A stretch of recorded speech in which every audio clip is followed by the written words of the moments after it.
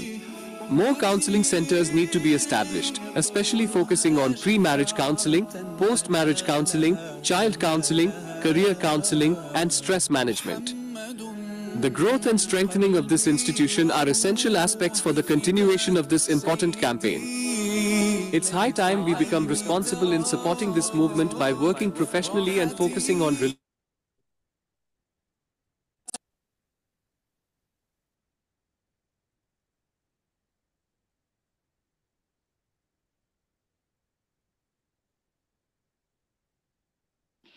Assalamu alaikum wa rahmatullahi wa barakatuh.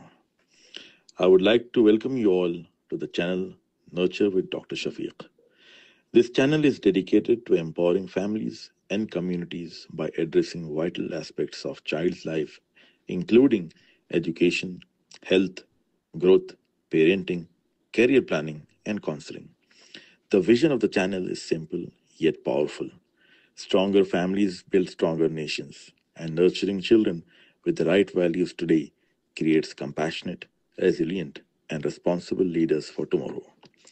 Now, it is my honor to introduce the person behind this initiative, Dr. Shafiq, pediatrician, child psychologist, certified parenting coach, life coach, emotional quotient practitioner, NLP practitioner, and counselor. With his vast expertise and passion for holistic child development, he has dedicated his career to guiding families and inspiring the next generation.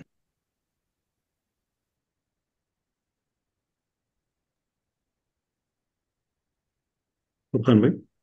Assalamu alaikum warahmatullah. Jazakallah khair. It was amazing to see the introduction video of Samman, and thanks, Dr. Shafiq, for your initiative and this initiative for bringing awareness among the community. To start with, we have, as you might already have seen, we are in a session where smart beginning, strong marriages is the topic of the day, and the importance of pre and post marriage counseling is something that is very much needed in our community. And to understand this we have our own Sheikh Abdul Latif Madani Sahab. Sheikh Abdul Latif Madani basically hails from the coastal region of Udupi district in the state of Karnataka, India. He has received his early religious as well as academic and contemporary education from various renowned institutions, Islamic institutions across India, and also from the higher studies. He was admitted to the Islamic University of Medina, that is in Saudi Arabia. Right. And after completing his studies and returning back to India in 2011, Sheikh has established amazing initiatives. One is already you have seen, that is Samman. Samman is doing amazing work in the field of counseling, family counseling center for Islamic, Islamic way of taking it forward. Right. At the same time, Sheikh has already also established an Ibadah Indian school, which is a CBSE Islamic curriculum, Islamic school that currently educates more than 650 plus students. This institute has become a model across India for successfully integrating academic excellence with strong Islamic values. Sheikh Madani is a founder and managing director, and also the compiler and designer of the Islamic studies curriculum used at the school. It is an honor for me to invite Sheikh for this amazing session, and we are all excited. We have a pretty great audience here, and I would request all our audience to keep yourself attentive towards the session and seek guidance from Sheikh's expertise. Jazakallah khair. Over to you, Sheikh Saab. Assalamu alaikum.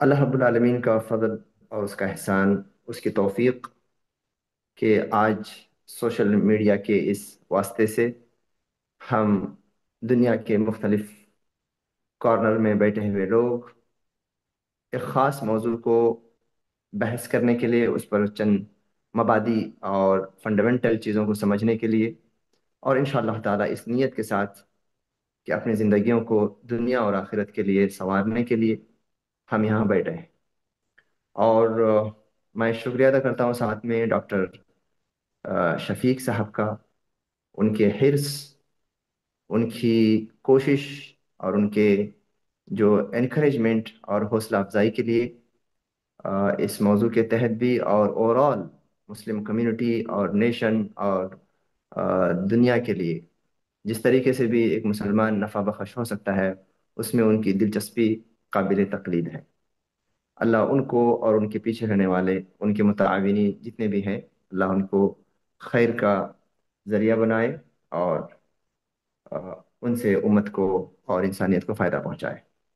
मैं जैसा कि कहा, anchor साहब ने, सैयद फुरकान अहमद साहब ने कहा कि आज का जो सरेदस्त जो टॉपिक है, जिसके ऊपर मैं आपसे बहुत ही अ, गहरी गुफ्तगू ज़रूर है लेकिन सरसरी भी है। गहरी है ज़रूर लेकिन सरसरी है। इस अंदाज से मैं आपके सामने कुछ बातें रखूंगा। और वो टॉपिक हमारे ख़ानदानी ज़िंदगी से है, हमारी घरेलू ज़िंदगी से है, हमारे जो रिश्ते और नाते और जो ताल्लुकात, जो भाई बहन के हों, माँ बेटे के हों, हस्बैंड वाइफ के हों, इस एतबार से हम किस तरीके से हम अपने आप को आगे कर सकते हैं, बेहतर बना सकते हैं और इख्तलाफात से बचा सकते हैं। इख्तलाफात अगर हो भी जाएं, डिस्प्यूट और डिस्कॉर्ड्स अगर हो जाएं, तो इसको कैसे रेक्टिफाई कर सकते हैं, आइडेंटिफाई कर सकते हैं और उससे बाहर निकल सकते हैं। तो सबसे पहला जो स्लाइड मैं आपके सामने यहाँ पे जो पेश कर रहा हूँ, वो नेक्स्ट वो ये है कि बिफोर मैरिज, उसके बाद वाला नेक्स्ट वाला, दूसरा स्लाइड बढ़ा दीजिए। Before marriage build your roots.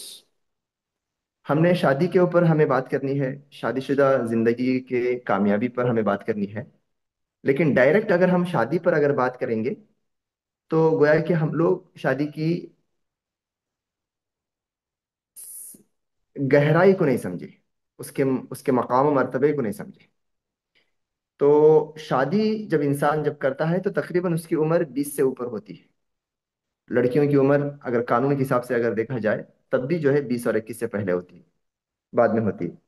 तो अब जरूरत इसको हमें समझना है कि शादी की मिसाल एक दरख्त जैसी है, जो यहाँ पर पेश किया गया है स्लाइड में।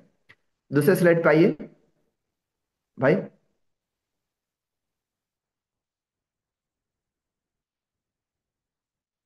दूसरे स्लाइड पे आइए।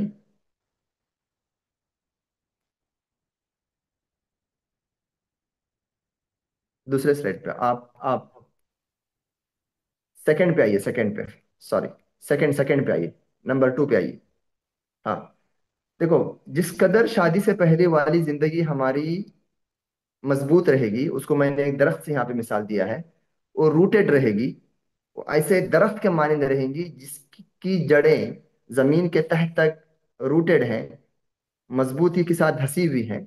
उस कदर वो दरख्त तनावर माना जाएगा, उस कदर वो दरख्त दूसरों को छांव देगा, उस कदर वो ये दरख्त फल देगा। उसकी मिसाल अल्लाह रब्बुल आलमीन ने कुरान के में एक मोमिन की जिंदगी से भी दिया। ठीक है, अगर ये दरख्त एक शादीशुदा होने वाला एक मर्द की मिसाल से मैं दे रहा हूं, अगर वो उसकी गहराई में उसकी जड़ें नहीं गई हैं, यानी उसकी तरबियत नहीं हुई है, उसकी नर्चरिंग नहीं हुई है, उसकी पर्सनालिटी को उस तरीके से ग्रोथ नहीं दिया गया है, और वो गोया के तैयार नहीं है हकीकी मानों में, यानी कमजोर दरख्त, कोई भी जो है हवा का झोंका आए, छोटा सा तूफान भी आ जाए, थोड़ी छोटी सी अगर बाढ़ भी अगर आ जाए, बरसात आ जाए, दूसरों को संभालने की तो दूर की बात है, खुद गिर जाएगा दरख्त। ठीक है, हमारी मिसाल ऐसी नहीं होनी चाहिए।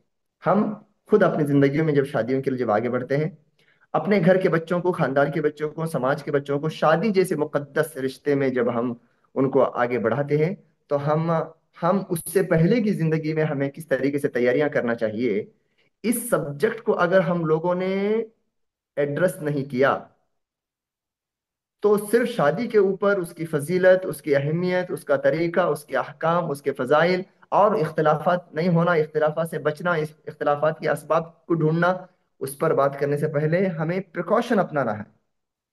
एहतियात अपनाना है। Precaution is better than cure बोलते हैं ना, इस तरीके से। तो आगे मैं इंशाल्लाह आपसे बताऊंगा कि भाई कौन से वो सेक्टर हैं लाइफ के, शादी से पहले हमें उसको ध्यान देना चाहिए, तरकीज करना चाहिए, फोकस करना चाहिए। नेक्स्ट, नेक्स्ट वाले जो इसमें मैंने 7 ऐसे पिलर्स आपको बताऊंगा, बहुत ही सरसरी तौर पर। 7 ऐसे सुतून हैं हमारे हमारी जिंदगी के, जिसके ऊपर या जिसके सपोर्ट के से हमारी शादीशुदा और हमारे अज़दवाजी जिंदगी मुकम्मल तौर पर आने वाले दिनों में बनती है। ये फाउंडेशन है हमारा, हमारी जिंदगी, हमारा वजूद फाउंडेशन है। इसके सुतून हैं, इसके पिलर्स हैं, और शादी के जरिए से हम फुलफिल कर रहे हैं अपनी इमारत को, अपने बिल्डिंग को फुलफिल कर रहे हैं। ये कौन से 7 ऐसे पिलर्स हैं, कॉर्नर ऑफ लाइफ हैं, जो शादी से पहले हमें उसको मजबूत करना है, उसको स्ट्रांग करना है, उसको बिल्ड करना है जैसा कि उसका हक है। तब जाकर हमारा कंस्ट्रक्ट किया हुआ एक आशियाना, हमारा घर, हमारा महल, जो शादीशुदा जिंदगी को लेकर है, वो हमारा मजबूत ठहरेगा। नेक्स्ट, यहाँ पर यहाँ पर देखिए, मैंने तकरीबन 7 पिलर में सबसे पहले स्पिरिचुअल यानी ईमानी एतबार से, एक मुसलमान एक शौहर बनने से पहले, कल के दिन एक बाप बनने से पहले, पहले उसको देखना पड़ेगा कि आया वो मोमिन है या क्या है या नहीं। यानी ईमान तो है उसके पास, लेकिन कमाल का ईमान, ये बेहतरीन ईमान, मजबूत ईमान। क्योंकि शादी के बाद उसे दूसरों को संभालना होता है। शादी से पहले उसकी अकेले की जिंदगी होती थी, खाना पीना, उठना बैठना, आना जाना, किसी चीज को सेलेक्ट करना या किसी चीज को सेलेक्ट नहीं करना, अपनी सारी जिंदगी में वो अकेला था। बड़ी मुश्किल से माँ या बाप कुछ बोलते थे, ऐसा नहीं करो ऐसा करो, लेकिन पूरी इमोशंस और पूरे उसके जिंदगी के जो डिसीशंस थे, वो अकेला लेता था। क्या पहनना है, क्या नहीं पहनना है, क्या खाना है, कब जाना है, कब नहीं जाना है। ठीक है, वल्लाहि लाज़िम शादी के बाद एक ऐसा जान उसके साथ में आ रहा है, बीवी के शक्ल में। किसी एक फैसले में भी अपनी बीवी के सोच, उसकी फिक्र, उसकी चाहत, उसकी उसकी जो है जो प्रेफरेंस को इग्नोर नहीं कर सकता। घर में कब जाना है, शादी से पहले ठीक है भाई, माँ से बताते थे आना है जाना है, लेकिन शादी के बाद घर में कब जाना है, तुमको और तुम्हारी बीवी को, दोनों को मिलकर उसके इमोशंस को समझते हुए तुम्हें घर से निकलना है, घर से आना है। घर में जाने से पहले अपने आप को तैयारी करना है। सारे आप छोटे से बड़े मसाइल या जो भी हमारी जिंदगी के अमाल हैं, उसको आप जो है कयास कर लीजिए। तो इस एतबार से एक मोमिनाना जिंदगी, मोमिनाना स्केड्यूल, मोमिनाना एक जो है जिंदगी जीने का तरीका, ये जब तक नहीं होगा, तो तब तक उसकी कामयाब शादीशुदा जिंदगी आगे बढ़ना तकरीबन नामुमकिन है। स्पिरिचुअल और ईमानी जो प्रिपरेशन में सबसे पहले क्या आता है, अल्लाह की पहचान, जिसने मुझे पैदा किया, जो दुनिया को पैदा किया, किस मकसद के लिए पैदा किया, और मेरा इस दुनिया में क्या रोल है, क्या रिस्पॉन्सिबिलिटी है। और रिस्पॉन्सिबिलिटी में क्या चीजें आती हैं, इबादतें आती हैं, मामलात आते हैं, ये सारी चीजों को मुझे कैसे अदा करना है, और किन किन चीजों से अल्लाह ने मुझे एज ए मुस्लिम, कल के दिन मैं शौहर ही बनूं, लेकिन वो जो ड्यूटी जो अल्लाह ने मुझे दिया है, वो ड्यूटी फेड नहीं होगी, वो ड्यूटी सेकंड नंबर पे नहीं जाएगी। वमा खलक़तुल जिन्ना वल इंसा इल्ला लियअबुदून। अल्लाह ने फरमाया कि जिंदा रहने के लिए इंसान और जिन्नातों को जो इस दुनिया में भेजा है अल्लाह ने, सबसे पहला मकसद इबादत है, उसकी उलूहियत है। शादी एक जरिया है, शादी एक सोर्स ऑफ इबादा है। इसलिए अल्लाह के नबी क्या सल्लल्लाहु अलैहि वसल्लम ने क्या फरमाया कि एक आदमी का ईमान मुकम्मल होता है शादी के बाद। ईमान उसका मुकम्मल होता है यानी कमाल को पहुंचता है, एक्सीलेंसी को पहुंचता है, यानी अमल करने के बड़े बड़े रास्ते उसके लिए खुल जाते हैं। कब? शादी के बाद। शादी से पहले उसकी लाइफ बहुत ही सुकड़ी हुई, नैरो और बहुत ही लिमिटेड रहती है। शादी के बाद सुभान अल्लाह, वो हकीकी उसके अखलाक, उसके ईमान की पहचान होती है। उसकी तन्हाई में भी रहने वाली एक जान उसके पास आ जाती है। अब तक वो अकेला सोता था, अकेला मोबाइल यूज करता था, अकेला उठता था, अकेला बैठता था। अब एक औरत नाम की आई, और अल्लाह के नबी सल्लल्लाहु अलैहि वसल्लम ने उसी औरत के बारे में फरमाया, मुसलमानों को एक क्राइटेरिया दिया, अगर तुम्हें दुनिया के अंदर एक बेहतर मुसलमान होना है तो अपने बीवी के सामने तुम बेहतर मुसलमान होके बताओ, खैरुकुम li अहलिही व अना खैरुकुम li अहली। घर में अपनी बीवी के सामने अच्छा मुसलमान होके बताओ तो गोया के समझो तुम दुनिया में बेहतर मुसलमान हो। दुनिया वाले भले से तुमको क्या भी बोले, लेकिन अगर बीवी ने अगर तुमको विटनेस दे दिया मेरा खाविंद मेरा शौहर सच्चा मुसलमान है, सुभान अल्लाह, ये ऐसा विटनेस है, ऐसा आइडेंटिटी है, ऐसा बेंचमार्क है जिसको अल्लाह रब्बुल आलमीन भी इंशाअल्लाह कबूल करते हैं। ये जो तैयारी है ना बहुत बड़ी है।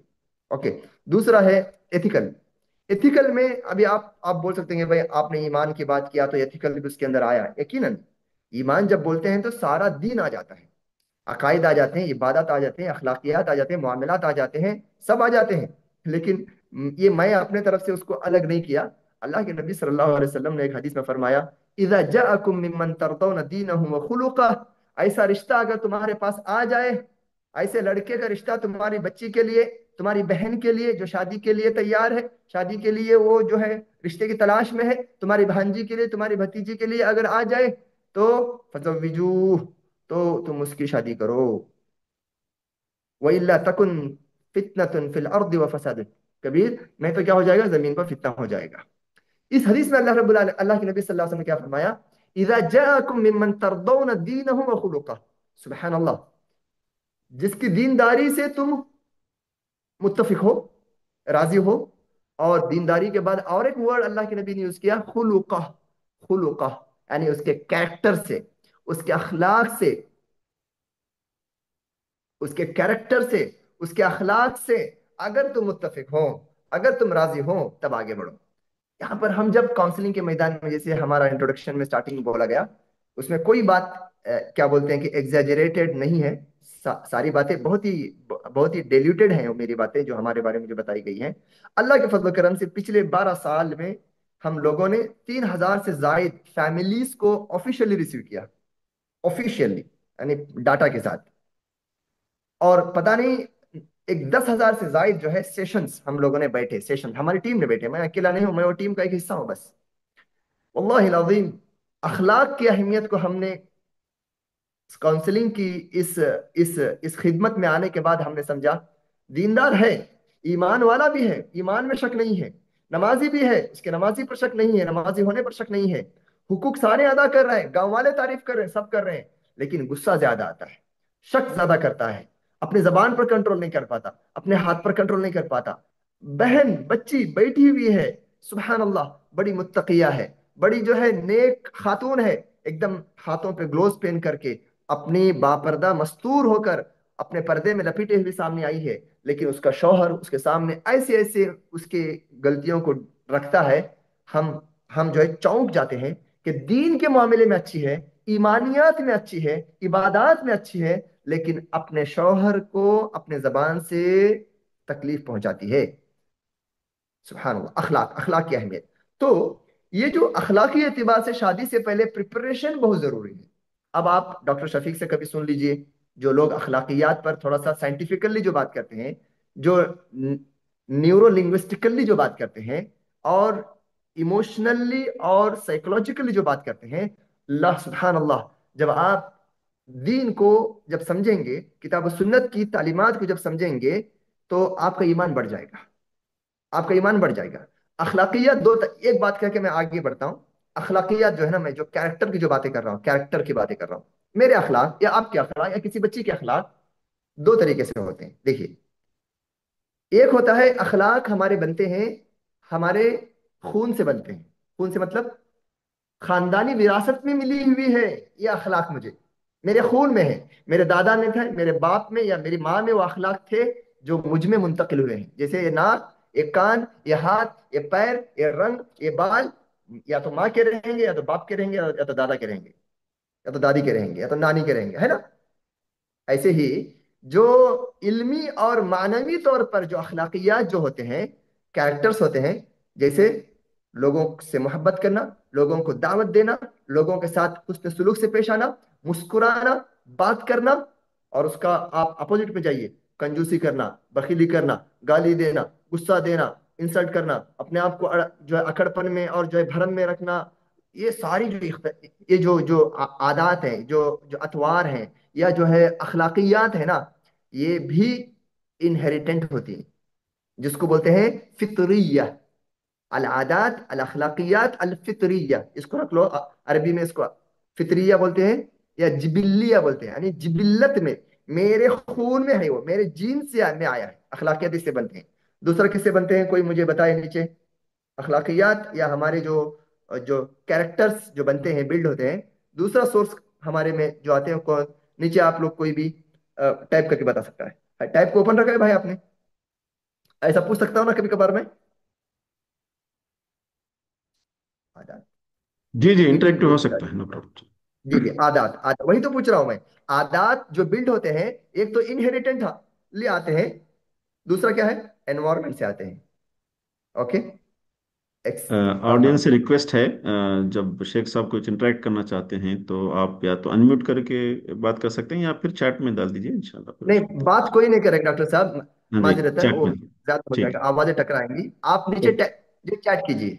ठीक, okay, right. Acquired from environment, okay okay. और कोई कुछ और अल्फाज? तरबिया, तरबी, तबीयत से।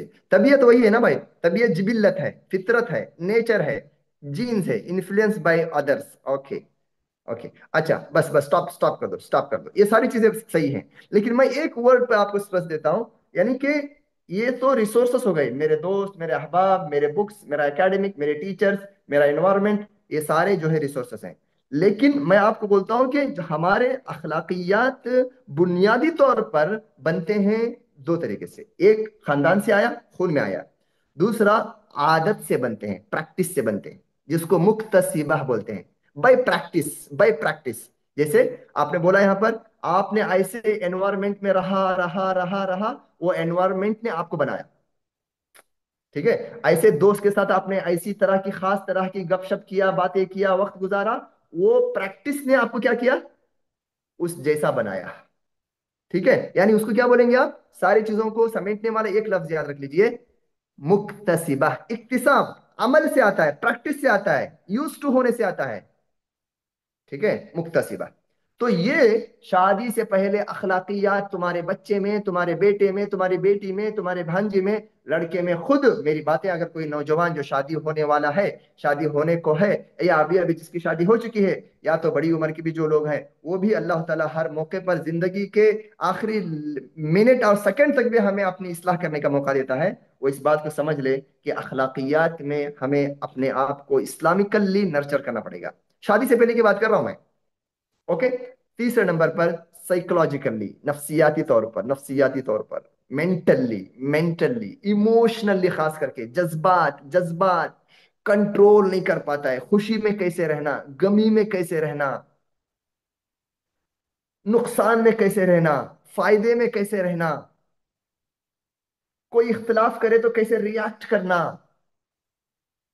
कोई दोस्ती करे, कोई अगर कोई हदिया दे तो किस तरीके से रिएक्ट करना, एक मजलिस में अपने अपने अपने एहसासात, अपने शऊर और अपने फीलिंग्स को किस तरीके से प्रेजेंट करना। ये जो ये जो ये जो तैयारी है ना, ये बहुत ही अहम तैयारी है, जिसको control thoughts and emotions, protect against the negative thinking and harmful temptations, maintain mental balance for better decisions. Okay, ये बहुत अहम है। इस पर कितनी भी हम लंबी बात करें, इंसान आज के जमाने में सबसे ज्यादा जो जिस चीज से टेम्पटेशन उसको होता है, उसको उकसाया जाता है, उसको हरकत में लाया जाता है, बुराई की तरफ उसका मैलान होता है, चिड़चिड़ापन का शिकार हो जाता है, दुश्मनियों में बदल बदल जाती हैं हमारी सारी जिंदगियां, और इख्तलाफात देखे देखे ज्यादा होते चले जा रहे हैं। इसका सबसे बड़ा ताल्लुक है हमारे नफ्सियात से, हमारे सोच से, हमारे दिमाग से, हमारे अक्ल से। अक्ल अक्ल अक्ल, एक बात बोल दूं यहां पर, ये अक्ल ही सब कुछ है। मुकल्लफ बोलते हैं ना, अल्लाह के सामने अकाउंटेबल क्या है, मेरा बदन है या मेरा अक्ल है? अक्ल है, दिमाग है, मुख है, मुख मेंटल है। ये दिमाग जब बात करना, काम करना और सोचना और रिसीव करना, और मैसेज देना, मेरे ऑर्गन के अलग अलग आज़ा को, मेरे हाथ को, मेरे उंगलियों को, मेरे आंखों को मैसेज देना जब दिमाग बंद कर देगा ना, तब मैं जिंदा भी रहूं। ओके, मैं जिंदा भी रहूं, कोमा में रहूं, या जो है मेरा माइंड अगर जो है वर्क करना स्टॉप हो जाए, लेकिन बदन के दूसरे आज़ा अगर काम करते रहे, अल्लाह ताला मुझे कुछ हिसाब किताब नहीं करेंगे। तो हिसाब किताब किस किस आधार पर अल्लाह करेंगे? हमारे नफ्सियात और हमारे इमोशंस और हमारे दिमाग के मुकल्लफ होने के बुनियाद पर करेंगे। तो इस बात को भी जहन में रखना, हमारे नौजवानों में आजकल इमोशनल इम्बैलेंस बहुत ही ज्यादा है। इस बात को लिख लीजिए आप, इमोशनली इम्बैलेंस। इमोशनली इम्बैलेंस, इसके मैं बहुत सारी मिसालें आपको दे सकता हूं, लेकिन इतना समझ लो, इमोशनल वेलबींग शादी के लिए है ना, नुस्खे कीमिया है, नुस्खे कीमिया। एक एक लड़के को ये नहीं मालूम, एक लड़की को ये नहीं मालूम कि गुस्से को कैसे कंट्रोल किया जाए, खुशी में अपनी जबान, अपने आप को किस तरीके से कंट्रोल किया जाए, अपने जहन और दिमाग को ओवर थिंकिंग से कैसे बचाया जाए, डर और खौफ, एंजाइटी, स्ट्रेस और इससे किस तरीके से बचाया जाए, ये बहुत जरूरी है। ये फन है, ये इल्म है। इसके ऊपर माहिरीन से सुनना और अपने आप को ऑब्जर्व करना बहुत जरूरी है। उसके बाद में मैं यहाँ पे जो है सरसरी चले जाता हूँ। फिनेंशियली आप क्या कमा रहे हैं, हलाल कमा रहे हैं नहीं कमा रहे हैं, आपको कैसे कमाना है, आप किस कदर अल्लाह की दी हुई नियामत से खुश रहना है। आपके पास घर नहीं है, आप जो है किराए के घर में रहते हैं, ठीक है, फिनेंशियली मेरी ये हालत है। शादी से पहले आप अपने आप से खुश रहें फिनेंशियली।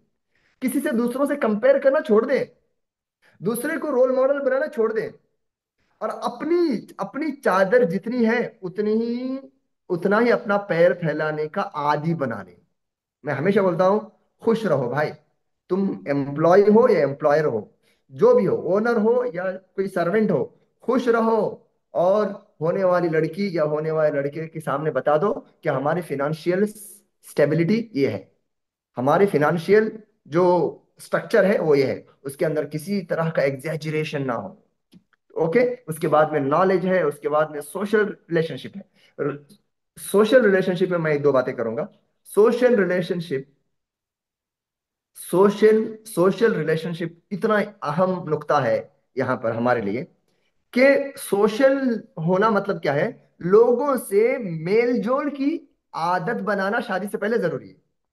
अभी तक मैं क्या बात कर रहा हूं? शादी से पहले हमारे बच्चों को किस तरीके से तैयार होना है, सोशली दूसरों से मिंगल कैसे होया जाता है, दूसरों से सोशलाइज कैसे होया जाता है, दूसरों को कैसे टॉलरेट किया जाता है, दूसरों को कैसे बर्दाश्त किया जाता है। चार लोग जहां जमा हो वहां पे जाना चाहिए। फर्स्ट ऑफ ऑल, आज के जमाने में क्या है, लोग आइसोलेट होना पसंद करते हैं, इंट्रोवर्ट होना पसंद करते हैं, मिलने जुलने की आदत नहीं है ना। You have to break it. आपको इसको तोड़ना पड़ेगा, आप अपने आप को बनाना पड़ेगा, यूज टू करना पड़ेगा, अपने आप को इस बात का आदी बनाना पड़ेगा कि आप चार आदमी से मिलो तो खुशी महसूस करो। अल्लाह के नबी सल्लल्लाहु अलैहि वसल्लम की हदीस, अल मुमिन अल्लज़ी युखालितु अन्नास व यस्बिरु अला अज़ाहुम। ऐसा मोमिन मर्द या औरत जो लोगों से मिलना पसंद करता है, लोगों से सोशलाइज होता है, लोगों से मिंगल होता है, आइसोलेट और एक एक अलग थलग की जिंदगी को पसंद नहीं करता। शादी के बाद यही तो काम आने वाला है। हाँ, शादियों के बाद इख्तिलाफात से बचने का यही तो अहम तरीका है। ये एक शादी के बाद इख्तिलाफात का सबसे बड़ा रीजन है कि भाई वो एक मजलिस में जाकर बहैसियत दामाद चंद लोगों से बात नहीं कर पा रहा है। ठीक है, बीवी को लेकर अपने रिश्तेदारों के पास जाना उसको पसंद नहीं है। बहैसियत दुल्हन, बहैसियत बहू, बहैसियत एक घर की नई मेहमान, चार लोगों के सामने वो बात नहीं कर सकती, हंस नहीं सकती, मुस्कुरा नहीं सकती, उनको वेलकम नहीं कर सकती, उनके साथ टाइम स्पेंड नहीं कर सकती, उनके उनके तरफ से कुछ अगर हार्श या नेगेटिव कुछ बातें या कुछ टॉन्ट्स अगर आ गए, उसको बर्दाश्त नहीं कर सकती। क्यों? शादी से पहले उसको आदत ही नहीं है, उसको यूज टू ही नहीं है वो लोगों से मुकालमा करना, मुशाफहा करना, और क्या बोलते हैं कि रूबरू होना। ओके, वन ऑन वन उनसे बात करने के लिए उसकी आंखें यूज टू नहीं है, उसके लिप्स यूज टू नहीं है, उसका माइंड यूज टू नहीं है। शादी के फौरन बाद फिर क्या हो जाएगा भाई? हर दावत से आते हैं, घर में झगड़ा शुरू हो जाता है। आपने उधर बैठा नहीं, आपने उससे उधर बात नहीं किया, आपसे उधर ठहरा नहीं, आपने उधर उससे अहवाल नहीं पूछे। कैसे हो जाएगा ओवर द नाइट? कैसे तैयारी हो जाएगी ओवर द नाइट? एक लड़की जो है कैसे खानदान नए कुंबा नए लोगों से अपने आप को उनके सामने प्रेजेंट करने की। देखिए, ये पर्सनालिटी डेवलपमेंट की बातें करते हैं ना लोग, बातें करना चाहिए, सुभान अल्लाह, मैं उसके खिलाफ नहीं हूँ। ये मैं भी जो है पर्सनालिटी डेवलपमेंट की बातें करता हूँ। ये असल पर्सनालिटी है जहां पे हमें डेवलपमेंट की जरूरत है। ठीक है, सोशल होना है, कल के दिन बच्चे हो जाएंगे, बच्चों के साथ वक्त बिताने की आप में सब्र होना चाहिए, मोहब्बत होना चाहिए, तड़प होना चाहिए। मैं एक मिसाल हमेशा देता हूं यार, हर लड़के और लड़की में ना छोटे बच्चों से प्यार करना, मोहब्बत करना, उनसे चिमटना, उनको गोद में लेना, उनके साथ खेलना, उनके साथ नाचना, उनके साथ गुनगुनाना, ये लड़की में देख लो ना, वो लड़की नंबर वन लड़की है, वो लड़का नंबर वन लड़का है। क्योंकि वो मोहब्बती है, उसका नेचर लोगों से कनेक्ट होने का है। खास करके बच्चों के साथ जो आदमी बर्दाश्त करने की सलाहियत रखता है और बच्चों को देख के उसको उसको रहा नहीं जाता, आगे जाता है, बोसा देता है, हदिया देता है, ऐसी लड़कियां कामयाब बीवियां बनती हैं। कामयाब बीवियां। ये पूरा जो है हमारा रिसर्च समझिए, हमारा जो है हमारे जो है अमली अमली जिंदगी का एक निचोड़ मैं आपके सामने पेश कर रहा हूँ। Okay, unable to read the slide, छोड़ दीजिए, मेरी बातों में फोकस कीजिए। स्लाइड स्लाइड छोड़ दीजिए। स्लाइड इंशाल्लाह बाद में डॉक्टर साहब ग्रुप में डाल देंगे इंशाल्लाह ताला। तो एक चीज मैं क्या बोल रहा था, सबसे पहले यहाँ पर 7 पिलर के ऊपर बात करना उतना इंपॉर्टेंट नहीं है। इंपॉर्टेंट ये है यहाँ पर कि मन इस्तता मिनकुमुल बाअत फल्यतज़व्वज। अल्लाह के नबी सल्लल्लाहु अलैहि वसल्लम की इस हदीस को हमने आखिरी टुकड़े को ले लिया है, फल्यतज़व्वज को ले लिया है। शादी करो, जवान हो गए, बालिग हो गए, पैसा है और फिनेंशियली तुम मजबूत हो और क्या बोलते हैं बायोलॉजिकली तुम्हारा बदन उसके लिए तैयार है, फल्यतज़व्वज, वो ले लेते हो। उससे पहले अल्लाह के नबी सल्लल्लाहु अलैहि वसल्लम अलैहिस्सलातु वस्सलाम, सुभान अल्लाह, अलैहिस्सलातु वस्सलाम, अल्लाह के नबी सल्लल्लाहु अलैहि वसल्लम की एक जामे और एक खास उनकी एक आदत ये थी, जो अल्लाह की तरफ से जो उनके अंदर वदियत की गई थी, उनके अंदर जो फिक्स की गई थी, कि अल्लाह के नबी है ना बहुत कम अल्फाज यूज करते थे। अल्लाह के नबी सल्लल्लाहु अलैहि वसल्लम इसी हदीस में, जो बहुत सारे जो निकाह पढ़ाने वाले मौलवी इस हदीस को पढ़ते हैं, मैं समझता हूं कि आप में से हर आदमी इस हदीस को जानता है। मन इस्तताअ मिनकुमुल बाअत फल्यतज़व्वज, मन इस्तताअ, जो इस्तिताअत रखता है, जो प्रिपेयर्ड है, जो उसके लिए तैयारी करा है, जो प्रिपरेशन किया है, जो अपने आप को उसके लिए बनाया है। या अल्लाह, मैं इस पे बात कर रहा हूँ। ये जो हमारे बनाने का जो कॉन्सेप्ट है ना, शादी से पहले जो जिंदगी के अलग अलग जो कॉर्नर्स हैं, जैसे मैं ईमान यानी कि spiritual, ethical, psychological, financial, knowledge wise और सोशली और हेल्थ वाइज, और भी बहुत सारे सेक्टर्स हैं मेरे भाइयों। यहाँ पर इतना होलिस्टिकली हमारे घर में कोई माँ ऐसा सोचती है शादी से पहले? कोई बाप ऐसा सोचता है? खुद शादी होने वाली, क्या मैं तैयार हूं क्या शादी के लिए? हाँ भाई, तैयार होने का मतलब हमारे पास बड़ा ही महदूद है, बड़ा ही महदूद है। खैर, हम आगे बढ़ते हैं। देखिए, शादी होने की जो तैयारी में, जब हम शादी, जब समझ लीजिए कि ऐसे ऐसे जो बुनियादों पर हम अपनी शादी की ये कर लेते हैं, उसके बाद मैं बोलता हूं मैरिज इज एन एसेट। ये जहन में रख लो, मैरिज एक एसेट है। उससे पहले वाला स्लाइड को जाएं भाई। मैं नॉट ए बर्डन, शादी एसेट है, वो बर्डन नहीं है। ये मैं आज के यंग जनरेशन से बोलना चाहता हूं। आप लोग माशाल्लाह इस ग्रुप में आने वाले सब लोग ऐसा नहीं सोचते बिल्कुल, या सबके सब इंशाल्लाह ताला ऐसे टॉक्सिक मेंटालिटी में नहीं होंगे बिस्मिल्लाह ताला। लेकिन आप लोग यहाँ पर आकर है ना इस मैसेज को आगे लेके बढ़ाना है, आगे उसको स्प्रेड करना है, डिस्कशन करना है। क्योंकि आज का जो न्यू जनरेशन है ना, आपका आज का जो नया जो जो नस्ल है, वो ये सोचता है कि शादी एक बर्डन है, एक बार है, एक वजन है, एक हमारी ताकत से ज्यादा एक मसूलियत है। No no no no, it is asset, it is an asset. ये दौलत है, ये आगे जिंदगी को बनाने, संभालने और बुलंदियों पर ले जाने का जरिया है। ये इन्वेस्टमेंट है आपका ये। ठीक है, इसके बाद चलते हैं हम। कि make marriage easy, avoid waste and embrace zero gold wedding. देखिए यहां पर चंद चीजें मैं कलेक्टिवली बोला हूं। शादी से पहले शादी होने वाला, शादी होने वाली, उसके घर के लोग, खास करके वो लोग जिनके पास पैसा है, जो शादी को बहुत ही हाई फाई कर सकते हैं, मैं उनको बोलता हूं भाई तुम्हारा सबसे बड़ा कंट्रीब्यूशन उम्मत इस्लामिया के लिए होगा कि तुम फाइनेंशियली मजबूत होने के बावजूद शादियों को आसान कर दो। वल्लाहि लाजिम, तुम करोड़ों देना एक जगह पर, लेकिन तुम करोड़ों की ताकत और मिल्कियत और ओनरशिप रखने के बावजूद अपनी शादियों को आपने सिंपल किया, आसान किया, मुयस्सर किया।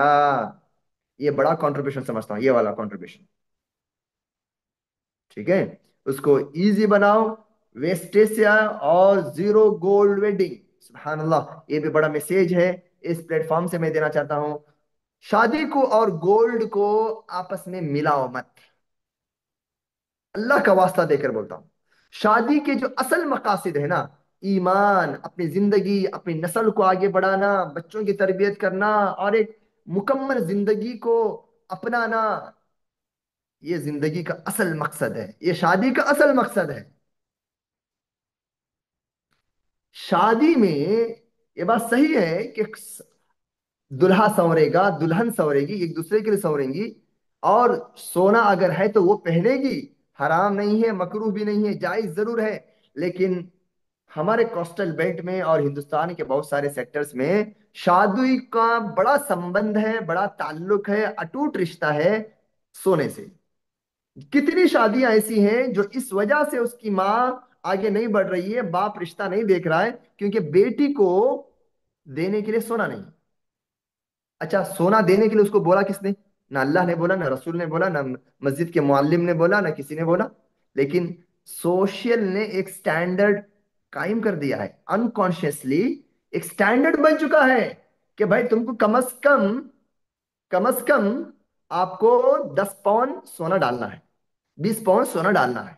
नहीं डालेंगे तो क्या बोलेंगे आपको? आपने बड़ी बेटी को डाला था भाई, जब आपके पास पैसा था डाला था आपने, तो छोटी बेटी को अब डालना पड़ेगा। आप नुकसान में चले गए, आप बूढ़े हो गए, आप जो है लॉस में चले गए, आपका तिजारत पहले जैसा नहीं है, आपने अपना घर बांधा, आपका एसेट खत्म हो गया।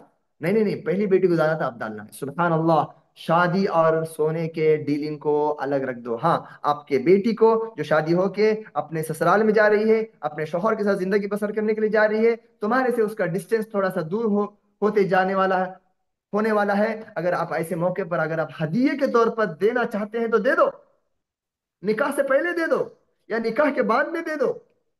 शादी के दिन, शादी के रात, शादी के इन अय्याम में, इन सेरेमनीज में, ये शादी के लेन देन से बचो, बचो। ये सबसे बड़ा कंट्रीब्यूशन और जो है खिदमत होगी माशरे की। आगे बढ़ते हैं। देखिए, अब मैं बात कर रहा था आपके सामने काउंसलिंग बिफोर मैरिज की, है ना। यानी शादी को सडनली जो है ना भाई, हमारे बच्चे की उम्र हो गई और हमारे बच्ची का डिग्री हो गया, और मेरे बेटे को जॉब मिल गया और बेटा कमा रहा है, चलो शादी करते हैं। घर में बेटियां थी, शादी होके चले गई, और घर में एक बच्ची की जरूरत है, एक औरत की जरूरत है, और जरूरत के लिए एक जो है बहू का हमारे साथ होना है, चलो शादी कर लेते हैं। ये सारी इंसानी जरूरतें हैं, इसमें कोई, इसको मैं गलत नहीं बोल रहा हूँ, हराम नहीं बोल रहा हूँ, नाजायज नहीं बोल रहा हूँ। ये सारी इंसानी जरूरियात हैं और इंसानी फीलिंग्स हैं ये सब, है ना, जब तक ये किसी गलत मकसद के लिए ना हो, वेल एंड गुड। लेकिन शादी से पहले की जो तैयारी का जो कॉन्सेप्ट है, इसके ऊपर हमें बहुत ही डीपर सोचना है, डीपर सोचना है। तो मैं जनरली यहाँ पर कुछ स्टेजेस मैंने यहाँ पर अपने अपने अपने तहकीक और अपने रिसर्च से एक मोटा सा आप लोग को समझ में आने के लिए, ओके, मैंने 4 अलग अलग स्टेजेस को बांट दिया है। नेक्स्ट, इसमें जाइए। 4 अलग अलग स्टेजेस में काउंसलिंग को बांट दिया है।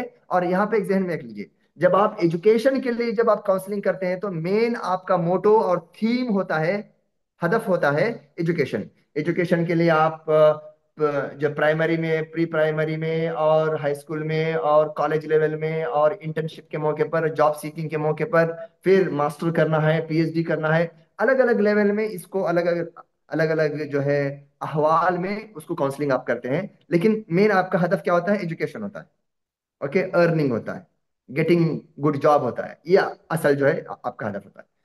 अलग अलग प्रोस्पेक्टिव के लिए लोग जो है किसी से काउंसलिंग सीख करते हैं, काउंसलिंग लेते हैं, मशवरा लेते हैं, ओके। अब मैं बात कर रहा हूं आपके सामने शादी, क्योंकि शादी से बढ़ के कोई डीलिंग दुनिया में नहीं है। एक बात याद रखिए आप, कोई इंसान और इंसान के बीच में होने वाले जितने भी डीलिंग्स हैं, चाहे वो सोशल डीलिंग हो, चाहे वो एजुकेशनल डीलिंग हो, बिजनेस डीलिंग हो, अल्लाह नाजीम, शादी से बड़ा कोई डीलिंग और कोई एग्रीमेंट दुनिया में इंसानों के बीच में नहीं होता, इंसानों के बीच में नहीं होता। अब उसके लिए, उसको सामने रखते हुए आपको अपने बच्चों को ना किन किन स्टेजेस में उसको थोड़ा सा काउंसलिंग की जरूरत है, बहुत ही स्पीड जाता हूँ। प्यूबर्टी, जैसा बच्चा या बच्ची बालिग हुई, उसके बदन में खास जगहों पर बाल आना शुरू हुए, उसका बदन का स्ट्रक्चर बदलना शुरू हुआ, आवाज बदलना शुरू हो गया, और नाइट जो है एहतिलाम आना उसको शुरू हो गए, फीलिंग्स बदलना शुरू हो गए, अपोजिट जेंडर के साथ उसका अट्रैक्शन और अफेक्शन ज्यादा होना शुरू हो गया, बुलूगत के मौके पर है ना, उसको मैं, अच्छा यहाँ पे ये बोल के आगे बढ़ता हूँ मैं, ये काउंसलिंग के लिए कोई कोर्स करने की बात नहीं कर रहा हूं मैं, ठीक है? अगर कोई सेंटर हो, वहां पे आप अपने बच्चों को जिंदगी के, शादी के से पहले की इन 4 मराहिल में लेके जाएंगे तो well and good, well and good.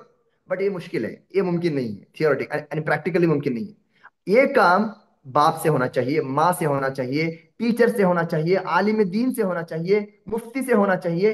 हाँ, आपका बच्चा बालिग हो गया, माँ को मालूम है, बाप को मालूम है, टीचर को भी मालूम होना चाहिए, आलिम दीन के पास बच्चे को लेके जाना चाहिए। अब तुझे क्या क्या चीजों को जहन में रखना है, क्या चीजें तुझ पर वाजिब हो गई, क्या चीजें तुझ पर हराम हो गई, किन से पर्दा करना है, अपने चेस्टिटी, अपने मॉडेस्टी, अपने प्राइवेट पार्ट की कैसे हिफाजत करना है, अपने नजरों की कैसे हिफाजत करना है, शर्मगाहों की कैसे हिफाजत करना है। ला इलाहा इल्लल्लाह, सुभान अल्लाह। क्या बोलूं भाई यहाँ पर, सुभान अल्लाह। गलतियों पे गलतियां करते हैं, गलतियों पे गलतियां करते हैं, गलतियों पे गलतियां करते हैं, और एक वक्त ऐसा आता है कि वहां पर कोई उनको समझाने वाला नहीं होता है, और गुनाह कबीरा में इस कदर मुलविस हो जाते हैं, और उस कदर उसके आदी और एडिक्ट हो जाते हैं, बाद में खून के आंसू रोना पड़ता है। क्यों? जिस मौके पर उस बच्चे को बोला जाना चाहिए था कि अपने शर्मगाहों की हिफाजत कर, जो अल्लाह ने कुरान के अंदर जगह ब जगह जो है मोमिनों की सिफात के तौर पे बताया, जो अपने शर्मगाहों की हिफाजत करते हैं। अल्लाह अकबर। अदिल्ला को मैं रखने जाऊं तो इसमें पूरी बातें खत्म हो जाएंगी। देखिए आप, दूसरा स्टेज है एजुकेशन और करियर का स्टेज, जहां पर prepare for marriage through learning, skill development, discipline and financial readiness. जब आप, ये ये दूसरा मरहला है, जब आपने प्यूबर्टी में दिया, जैसे उसने हाई स्कूल में पढ़ना शुरू कर दिया, और फ्यूचर को 10 साल के बाद मुझे क्या कमाना है, किस स्ट्रीम में जाना है, मुझे साइंस लेना है, साइंस में क्या लेना है, इंजीनियरिंग लेना है तो इंजीनियरिंग में क्या लेना है, जब वो सोचता है ना, ऐसे मौके पर उसको डिसिप्लिन सिखाना है, उसमें अखलाक लाना है, उसके अंदर टाइम मैनेजमेंट और स्ट्रेस मैनेजमेंट और फीलिंग को मैनेज करने का, एंजाइटी को मैनेज करने का, सामने वाले दोस्तियों को मैनेज करने का, क्राइसिस को कैसे डील करना है, ये सारी चीजें होनी चाहिए। और ये सामने किसको रखकर? शादी को रखकर। क्योंकि अगर वो डिसिप्लिन अगर उसके अंदर नहीं आई ना अभी, तो वो कल की दिन अच्छा शौहर नहीं बन पाएगा, नहीं बन पाएगा। गलतियां कर करके सुधर जाएगा, वो बात अलग है, या अल्लाह उसको हिदायत दे देगा अपने फजल करम से, लेकिन अल्लाह ने दुनिया के अंदर एक जरिया बनाया, एक रिसोर्स बनाया, ठीक है। तीसरे नंबर पर, एक, जब डिग्री हो गई, अब इंडिपेंडेंट हो गया, young working adult needs to build good characters, control emotions and learn healthy relationship habits and this stage, at this stage. अभी, अब कमाने के लिए बाहर चला गया, कमाना है, जमाना है, पैसा जमाना है, हिफाजत करना है, हलाल कमाई कमाना है, क्योंकि तुझे शादी करना है। शादी के लिए तुझे बा मन इस्तता मिनकुमुल बा, पैसा है, नान नफका है, बीवी होने वाली है, बीवी अगर होने वाली है तो उसके लिए तुझे शेल्टर देना है, उसको खाना देना है, बच्चे हो गए तो उनका जो है आपको मेंटेनेंस देना है। सुभान अल्लाह। इसके लिए उसको शादी को सामने रखते हुए उसको यहाँ पर भी काउंसलिंग की जरूरत है। और एक स्टेज होता है बिफोर द मैरिज, शादी से पहले, शादी से जस्ट पहले, मतलब जब वो एंगेजमेंट के तलाश में रहता है ना, एंगेज यानी किसी स्पाउस को तलाश करता है, एंगेजमेंट के तैयारी में रहता है, एंगेज करता है किसी लड़की को या किसी लड़के को, ऐसे मौके पर काउंसलिंग बहुत ही क्रूशियल है। चलो भाई, पिछले एसएसएलसी में और पिछली सारे जो मैं फर्स्ट एंड सेकंड स्टेज जो बताया उसमें आपने काउंसलिंग नहीं किया, थर्ड में भी नहीं किया मान लेता हूं, लेकिन फोर्थ स्टेज ऐसा है, फोर्थ स्टेज ऐसा है जहां पर आपका लड़का मैदान में उतरने ही वाला है, ठीक है, अपने होने वाली मखतूबा, अपनी होने वाली बीवी, जो है जो क्या बोलते हैं कि अपनी जिंदगी की जो है राह में चलने वाली, मौत तक साथ में रहने वाली, जन्नत तक साथ में रहने वाली को लेने वाला है। यहां पर इसकी काउंसलिंग जरूरी है कि भाई तुझे किस तरह की लड़की चाहिए। अपने एक्सपेक्टेशंस को हाई मत बना, कैसे तुझे आइडेंटिफाई करना है, तुझे कैसे प्रेजेंट करना है, कैसे प्रिपेयर करना है। तेरी फिनेंशियल हालत ऐसी है तो तुझे कैसी लड़की के साथ कंपैटिबिलिटी होना चाहिए। सुभान अल्लाह, सुभान अल्लाह, रियली वेरी वेरी वेरी, बहुत ही ये एक क्रूशियल स्टेज है। यहां पर भी अगर किसी से अगर आपने काउंसलिंग नहीं लिया, सुबहान अल्लाह, ऐसे आदमी का बचना मुश्किल है। और आखिरी जो स्टेज होता है, before, just before the marriage, एक दिन पहले, दो दिन पहले, एक हफ्ता पहले, कि क्या पहनना है, कैसे बदन को रखना है, कैसे साफ करना है, पहले नाइट में कैसे अप्रोच करना है, कैसे बातें करना है, ये सारी चीजें जो अहकामात होते हैं ना, इंटीमेसी के, ओके, जिनसी जो मुलायबत की जिसको बोलते हैं, हाँ, फोर प्ले वगैरह के सिलसिले में, उसका नॉलेज इस्लामी सेंस में लेना, गूगल गूगल से नहीं, ये ऐसे नहीं। सुबहान अल्लाह, ये मैं कह रहा हूं यार, जब तक मैं अपने बच्चे को इस तरीके से तैयारी नहीं करूंगा ना, तब वो शादी, अगेन बोल रहा हूं, दुनिया में होने वाला इंसानों के बीच सबसे बड़ा एग्रीमेंट है, उसकी गोया कि आपने तैयारी नहीं किया। Go to next. अच्छा, औरत जात के लिए एक एक्स्ट्रा मैं बोलता हूं यहाँ पर, औरत जात, home management, household finances, hospitality, emotional maturity, ये औरत जात को होना चाहिए। चाहे वो डॉक्टर हो, डॉक्टर साहिबा है, तुम्हारी बीवी गायनाकोलॉजिस्ट है, तुम्हारी बीवी जो है मुअल्लिमा है, तुम्हारी बीवी प्रिंसिपल है, तुम्हारी बीवी बड़ी अमीर की औलाद है, भाई जो भी हो, लेकिन पकाने आना चाहिए, पकाने आना चाहिए, उससे बड़ी डिग्री नहीं है। ओके, बेडरूम सेंस आना चाहिए, बेडरूम सेंस, ये दो सेंस बहुत जरूरी है। सुभान अल्लाह, सुभान अल्लाह, मेरे लंबे लेक्चर्स आपको यूट्यूब पर मिल जाएंगे। मैंने इस पर बहुत डिटेल बात किया है कि हमारी बच्चियां यहाँ पर क्यों जो है पैर फिसल रही हैं। अल्लाह ताला हम सब की हिफाजत करें। आगे बढ़ते हैं। Marriage is fundamental needs, responsibility, purpose of life and worship. Okay, will go ahead. अब यहाँ पर मैं आपको बोल रहा हूँ marriage, major causes of conflict in the marriage. देखिए, मैं तकरीबन, मेरा 2 घंटे का वर्कशॉप है सोशल मीडिया, यूट्यूब पर, इंशाल्लाह ताला उसको भी आप ब्राउज करेंगे मेरे सोशल मीडिया, अगर यूट्यूब पे अगर जाएंगे तो आपको लिंक मिल जाएगा। तो मैंने यहाँ पर सिर्फ मैंने ये प्रायोरिटाइज किया है, यहाँ पर हमारे टीम के रिसर्च, 12 साल मेहनत और काम करने के बाद हमने यहाँ पर प्रायोरिटाइज किया है कि शादी के बाद कॉन्फ्लिक्ट होने के नंबर वन रीजन क्या है? इमेच्योरिटी। इमेच्योरिटी मतलब मेरा जो प्रीवियस जो मैंने बात किया ना साबिका, इससे पहले जो मेरी बातें हुई अभी, कि तैयारी नहीं, तैयारी नहीं भाई। लड़का बदन के एतबार से, फिजिकली और जिस्मानी एतबार से, अपने हेल्थ के एतबार से उसकी उम्र 27 जरूर है, लेकिन उसका दिमाग है ना, उसकी मैच्योरिटी, उसकी मैच्योरिटी, उसका मेंटल स्टेटस, उसके इमोशनल कंट्रोल करने की ताकत में तुम्हारा बेटा 17 साल का है। तुम्हारी बेटी की उम्र, तुम्हारा उसका बदन 21 साल का जरूर है, लेकिन उसकी लाइफस्टाइल, उसका बात करने का लहजा, उसका सोने का, उठने का, खाने का, पीने का, वो तो 11 साल का है। 21 साल दिख रहा है तुमको, उसके बदन में दिख रहा है, लेकिन मेंटली 21 साल मतलब क्या? तुम्हारा बेटा शादी के लिए तैयार हुआ मतलब क्या? सिर्फ बदनी एतबार से, फिजिकली बोल रहे हैं आप ना, मेंटली आपको सोचना पड़ेगा। बहैसियत वली आपको सोचना पड़ेगा, बहैसियत शौहर जो बनने जा रहे हो आप सोचना पड़ेगा, whether you are prepare, if you are prepare, you should see what is the meaning of the preparation. What is the meaning of the preparation? ये नहीं होने की वजह से सबसे बड़ा ये होता है इमेच्योरिटी, शादी को समझे ही नहीं। ऐसा हो गया ना, फुटबॉल के ग्राउंड में जाके फुटबॉल खेलना शुरू कर दिए, तैयारी कहाँ पे किए? मोबाइल में बैठ के जो खेलते थे ना, मोबाइल गेम में जो फुटबॉल खेलते थे, मेस्सी रोनाल्डो को मोबाइल में देखे, टीवी में देखे, ओ फुटबॉल बहुत अच्छा गेम है, चलो हम भी खेलते हैं कल से। हाँ? ऐसा ये आदमी मैदान में टिक पाएगा ना? ना। आपको आपको जिंदगी के हिसाब से मेच्योरिटी आना पड़ेगा। आपको अंदर कंपैरेटिबिलिटी आना जरूरी है। इमेच्योरिटी ये लीड करती है कॉन्फ्लिक्ट्स के लिए। इस बात को मेरी आप लोग लिख लो भाई, इस बात को लिख लो। सुभान अल्लाह। ये अल्लाह ने मुझे, मेरी जमात, मेरी टीम के मेहनत से दिया है। ये मेरी कमाल ने, अल्लाह ने हमें ये तजुर्बे से दिया है। और शरीयत के दलाइल इसके ऊपर कातिआ, एकदम यकीन के साथ बतलाने वाली है। मैं दलाइल में नहीं जा रहा हूँ। दूसरे नंबर पर lack of compatibility, lack of maturity और लैक ऑफ कंपैटिबिलिटी बराबरी नहीं है।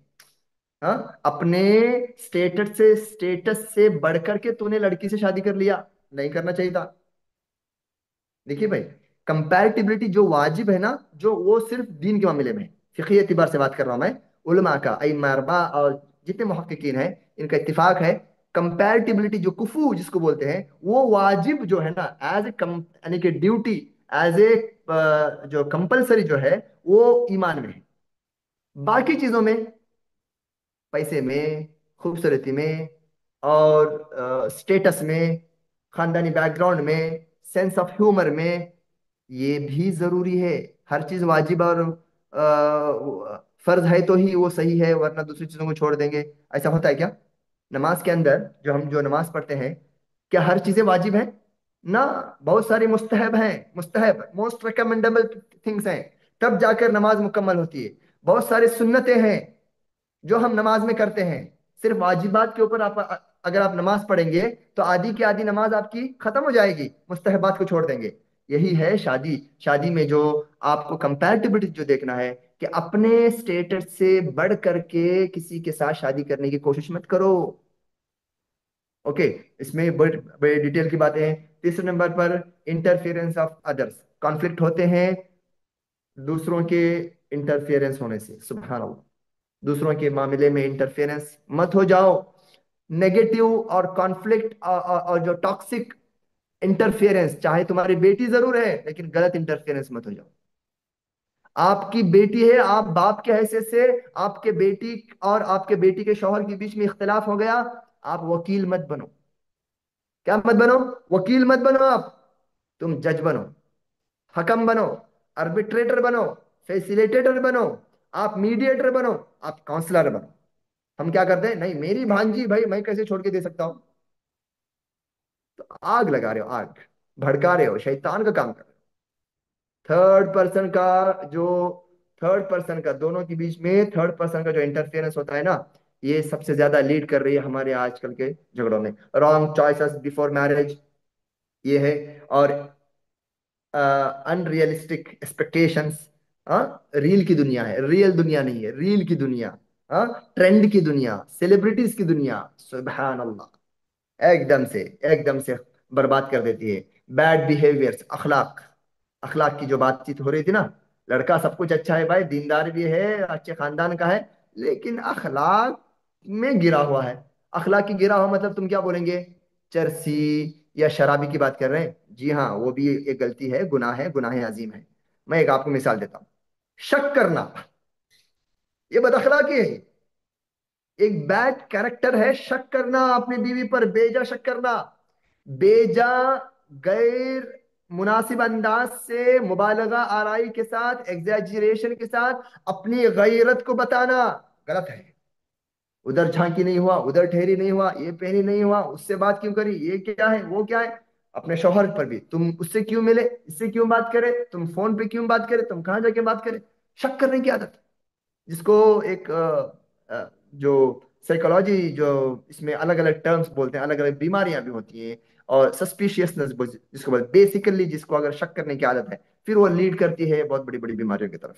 ये जो है अखलाक में आते हैं। उसके बाद emotional, psychological, ego, anger, stubborn, lack of communication, poor financial management. शादी से पहले पैसा नहीं होना, पैसा कम होना अलग है। पैसे से ज्यादा शादी के लिए खर्च करना, पैसे से ज्यादा अपने बारे में सामने वाले को बताना कि भाई मैं बड़ा पैसे वाला हूँ, मेरा बेटे के पास कार है, मेरे बेटे को जो है फैमिली वीजा मिलने वाला है, मेरे बेटे को पास जो है 3 लाख की सैलरी मिलती है। यार झूठ नहीं बोलने का। झूठ बोलने का नहीं है। पूरे फिनेंशियल मैनेजमेंट, ये सब जो है मैनेजमेंट डिजास्टर है, फिनेंशियली मैनेजमेंट डिजास्टर है। It was difficult to connect. Okay, physically, इसके बाद फिजिकल सेक्सुअल इश्यूज, ये जो सेक्सुअल इश्यूज जो है ना, ये एक्चुअली एक हिसाब से बहुत ही लेट आया और एक हिसाब से उस स्टार्टिंग में आ गया। वो ये है कि भाई सुबहान अल्लाह, जो आज के ज़माने में जो नौजवानों में बढ़ता हुआ जो बीमारी, खास करके यंगस्टर्स में शादी के बाद, वो इम्पोर्टेंस है। तो माइनर भी हो सकता है, मेजर भी हो सकता है, वो जो है रिवर्सेबल भी हो सकता है, मतलब रिवर्सेबल मतलब रिकवरेबल हो भी हो सकता है, नहीं भी हो सकता है। सुबहान अल्लाह, बहुत खतरनाक इसमें हालात हालात है। ये सब क्यों है? अपने अपनी शर्मगाहों की हिफाजत नहीं किया, अपने नजरों की हिफाजत नहीं किया, एक चीज का आदी बना, मास्टरबेशन हो या पॉर्न फिल्मों को देखना हो। ला इलाहा इल्लल्लाह, बचो मेरे भाइयों, बचो मेरे भाइयों इससे। बचो, अपनी अपनी हिफाजत करो इस तरीके से कि शादी के बाद तुम असल खुशी, जिंदगी की असल एक खुशी और सुकून को उठाओ। हम्म वरना हर रात रोओगे, हर रात रोओगे तुम, किसी से बोल नहीं पाओगे, गिर जाओगे अपनी बीवी की नजर से, अपनी नजर से गिर जाओगे। लेकिन इसके लिए बड़ा मुजाहिदा करना पड़ता है। मैंने बहुतों को देखा, बहुतों को मैंने देखा है अभी तक। बोल दिया नहीं मौलवी साहब अभी नहीं करता, 4 दिन के बाद वोच काम करना शुरू कर दिया, वोच देखना शुरू कर दिया, वोच करना शुरू कर दिया। ला इलाहा इल्लल्लाह। इसमें बहुत ही ज्यादा मुहासबे की जरूरत है, अकाउंटेबिलिटी की जरूरत है, मुजाहिदे की जरूरत है। उसके अंदर अपने आप को, अपने अपने अपने ख्वाहिशात को मारने की जरूरत है। ला इलाहा इल्लल्लाह। वरना शादी के बाद बड़े डार्क डेज आने वाले हैं, डार्क डेज आने वाले हैं। और आखिर में अनफेथफुल रिलेशनशिप के जो फ्लर्टिंग करना, चैटिंग करना, डेटिंग करना, सुभान अल्लाह, ला इलाहा इल्लल्लाह, ये बहुत बड़ा आजकल के ज़माना है। ओके, डेटिंग के ऐप्स का नाम बहुत सारे लोगों को मालूम है, और उसमें लीडिंग में जो है मुसलमान ज़्यादा है। ओके, और यहाँ पर मैंने एक रिसर्च रखा है कि डिवोर्स का रेट कैसे आगे बढ़, डिवोर्स कर रहे हो, एक लव मैरिज है जो ब्लू में है ना, वो लव मैरिज, और जो अरेंज मैरिज डिवोर्स का ये ब्लू में है, और लव मैरिज जो है ये रेड में है। ओके, हमने 2000 से लेकर 2025 तक का, ये 25 साल का डाटा सामने रख करके, 2000 में, 2000 ईस्वी में, ओके 2000 ईस्वी में, 2000 में ऐसा होता था। 2000 में नेचुरली जो जो क्या बोलते हैं कि 5 to 7% था डिवोर्स और सेपरेशन, तलाक और खुला का रेट। Okay, 5 to 7%। ये सुबहान अल्लाह अभी 10 तक चला गया। आप अगर महाराष्ट्र, तमिलनाडु, केरला देखेंगे, कहीं कहीं तो 17 तक चला गया, 17, 17-18% शादियां टूट रही हैं। इंडिया की बात कर रहा हूँ। जाहिर सी बात है केरला और तमिलनाडु ये सब जो है हिंदुस्तानी में, केरला है, इंडिया ही में है। और दूसरा जो है रेड में मैंने जो जो लाया है, 2000 ईस्वी में, आज से तकरीबन 25 साल पहले की बात है, लव मैरिजेस होते थे लेकिन कम होते थे। और उसमें जो मैरिजेस, लव मैरिज होके डिवोर्स होने का जो रेट था 10% था, यानी कि जो अरेंज मैरिज का डबल था। अब क्या हो गया, अब लव मैरिज करके शादियां करने का, और शादियों के बाद शादियों में दरारें और इख्तिलाफात पैदा होने का जो रेट है ना, शरह है ना, उसका जो तनासुब है, अब 45% हो गया। हमारे पास आते हैं काउंसलिंग सेंटर में, सुबह अल्लाह, वो जैसे बोलता है ना, जैसे अभी फर्स्ट पार्टी आती है, अपना पूरा उनका जो भी लिखना करना, फॉर्म फिल करना होता है, उसको हम टाइम देते हैं कि भाई आपको अपने बारे में बताना है। जैसा वो शुरू करता है, नरेट करता है, अपनी आप बीती बताता है कि मेरी शादी हुई, पहली दिन ऐसा हो गया, दूसरे दिन ऐसा हुआ, बीवी ने ऐसा बोला, सास ने ऐसा बोला, मैंने ऐसा किया। नेचर ऑफ स्टोरी से मालूम हो जाता है कि ये शादी लव मैरिज थी, क्योंकि वो साइन मिल जाते हैं, वो अलामतें और बड़े बड़े दलाइल मिल जाते हैं। हम पूछते हैं कि ये लव मैरिज था ना आपका? हाँ चलो चलो ठीक है, खलास। लव मैरिज एक ऐसा केज है, ऐसा ऐसा जो है जेल है, ऐसा पिंजरा है, जो दिखने के लिए सोना जैसा है, लेकिन पिंजरा है वो। दुनिया से कर किसको ब्लेम करेगा भाई? एक दूसरे को ब्लेम करते रहेंगे, एक दूसरे को कोसते रहेंगे, एक दूसरे को जो है डराते रहेंगे, वापस कहाँ जाएगा, वापस कहाँ जाएगा? सुभान अल्लाह। ये मैं सिर्फ आपके सामने सरसरी तौर पर रख के आगे बढ़ रहा हूँ, उसमें मुझे और ज्यादा बात नहीं करना है। आगे बढ़ते हैं। हमारे पास जो केसेस आते हैं काउंसलिंग सेंटर में, उसका भी जो है डिवोर्स के लिए जो केसेस हमारे फैमिली काउंसलिंग सेंटर में उडुपी में जो आते हैं, जो हम लोग जनरली कवर करते हैं, जो हमारे पास जो मैंगलोर, मुड़बिद्री और कारकल, टिल भटकल, और ऊपर इस तरफ तीर्थहल्ली, ये जो तकरीबन आसपास का समझिए कि 200 से 300 किलोमीटर का जो एरिया जो है वहाँ के में जो बहुत सारे केसेस हमारे पास आते हैं, उसमें बहुत सारे केसेस हैं। इनहेरिटेंस के डिस्प्यूट्स हैं, बिजनेस के अफेयर्स हैं, और शादी से पहले के प्रॉब्लम्स हैं, बिफोर मैरिज के प्रॉब्लम्स हैं, रिकंसिलेशन बिटवीन द स्पाउसेस के मैटर्स हैं, अडल्ट पेरेंटल डिफरेंसेस हैं, और कस्टोडियनशिप का मसला है, और डिस्प्यूट अमोंग द किनशिप का मसला है, और इनहेरिटेंस का मसला है, और ये सारी चीजें। लेकिन हमारे पास जो आते हैं काउंसलिंग सेंटर में, 53% केसेस हमारा जो टाइम जाता है ना, 53 यानी कि मोर देन 50% जो हमारा टाइम, हमारी टीम का टाइम जाता है, ये मियाँ बीवी के इस्लाह और उनके बीच में सुलह कराने में, या अगर वो अलग भी होना चाहते हैं, पूरी कोशिश करने के बावजूद, टाइम देने के बावजूद, उनको मोहलत देने के बाद, मर्सी टाइम देने के बावजूद, एग्रीमेंट 1 से 2 करके उसको नलीफाई करने के बावजूद, उसको तलाक भी करवाने में हमारा टाइम 50% चला जाता है। मैं आपको ये डाटा क्यों बता रहा हूँ? ताकि आप लोग सुधर जाओ, ताकि आप लोग संभल जाओ। जिनकी शादियां नहीं हुई, जो शादियां होने वाली हैं, अपनी जिंदगी को बर्बाद मत करो। ये एक है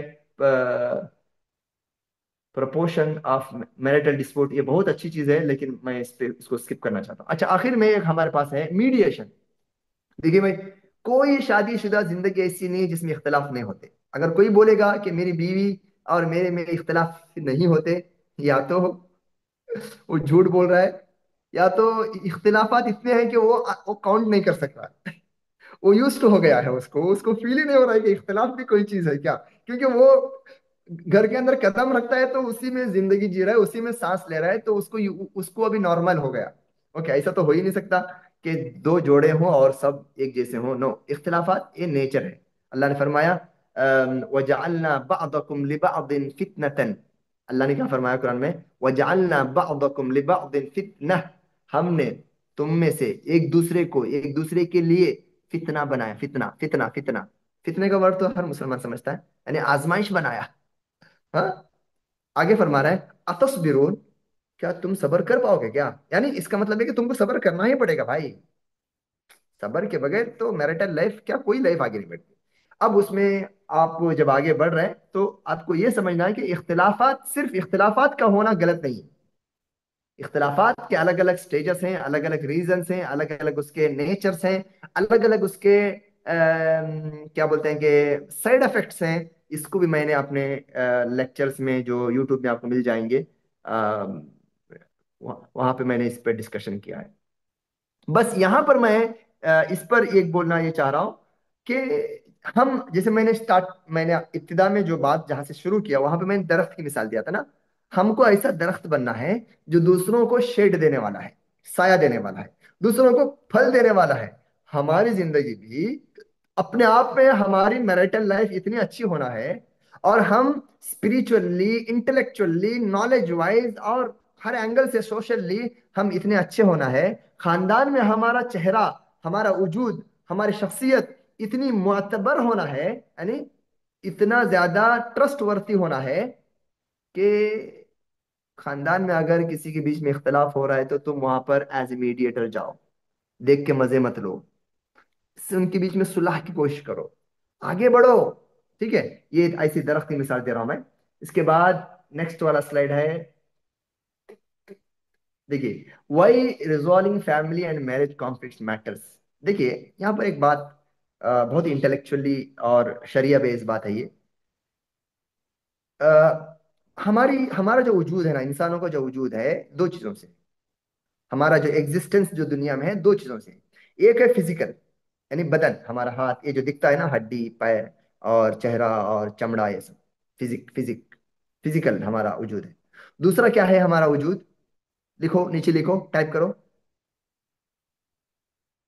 दूसरा वजूद किस चीज का है हमारा?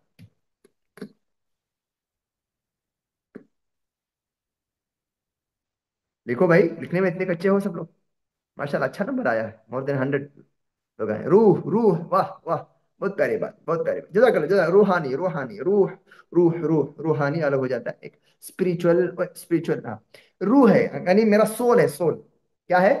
सोल, नफ्स, नफ्स, जो फरिश्ते ने आकर 120वें दिन मेरी माँ के पेट में जो डाला ना, फूंकाना रूह, वो है। और दोनों में सबसे ज्यादा इंपॉर्टेंट क्या है? रूह है, सोल है। बदन इंपॉर्टेंट नहीं है, ये बदन को फेंक देंगे, मट्टी के नीचे गाड़ देंगे। ला इलाहा इल्लल्लाह, अल्लाह हिफाजत कर सकते, अल्लाह कब्र के अजाब से बचाए। सुभान अल्लाह। लेकिन जो हमारा वजूद दुनिया में और आखिरत में जो मोतबर है, वो हमारा नफ्स है। और ये नफ्स जो है, नफ्स का ताल्लुक किससे है? दिमाग से है और दिल से है ना? इसको होने वाली बीमारियां, इसका इलाज कैसे होगा? इसके लिए डॉक्टर कहाँ से लाएंगे हम? इसके लिए मुआलिज कहाँ से लाएंगे? इसके लिए ट्रीटमेंट कहाँ से लाएंगे? इसके लिए रिसर्च कौन करेगा? इसके लिए डायग्नोस कौन करेगा? इसका रिपोर्ट कौन देगा? इसके बीच में क्या बोलते हैं कि एज ए मीडिएटर कौन आएगा?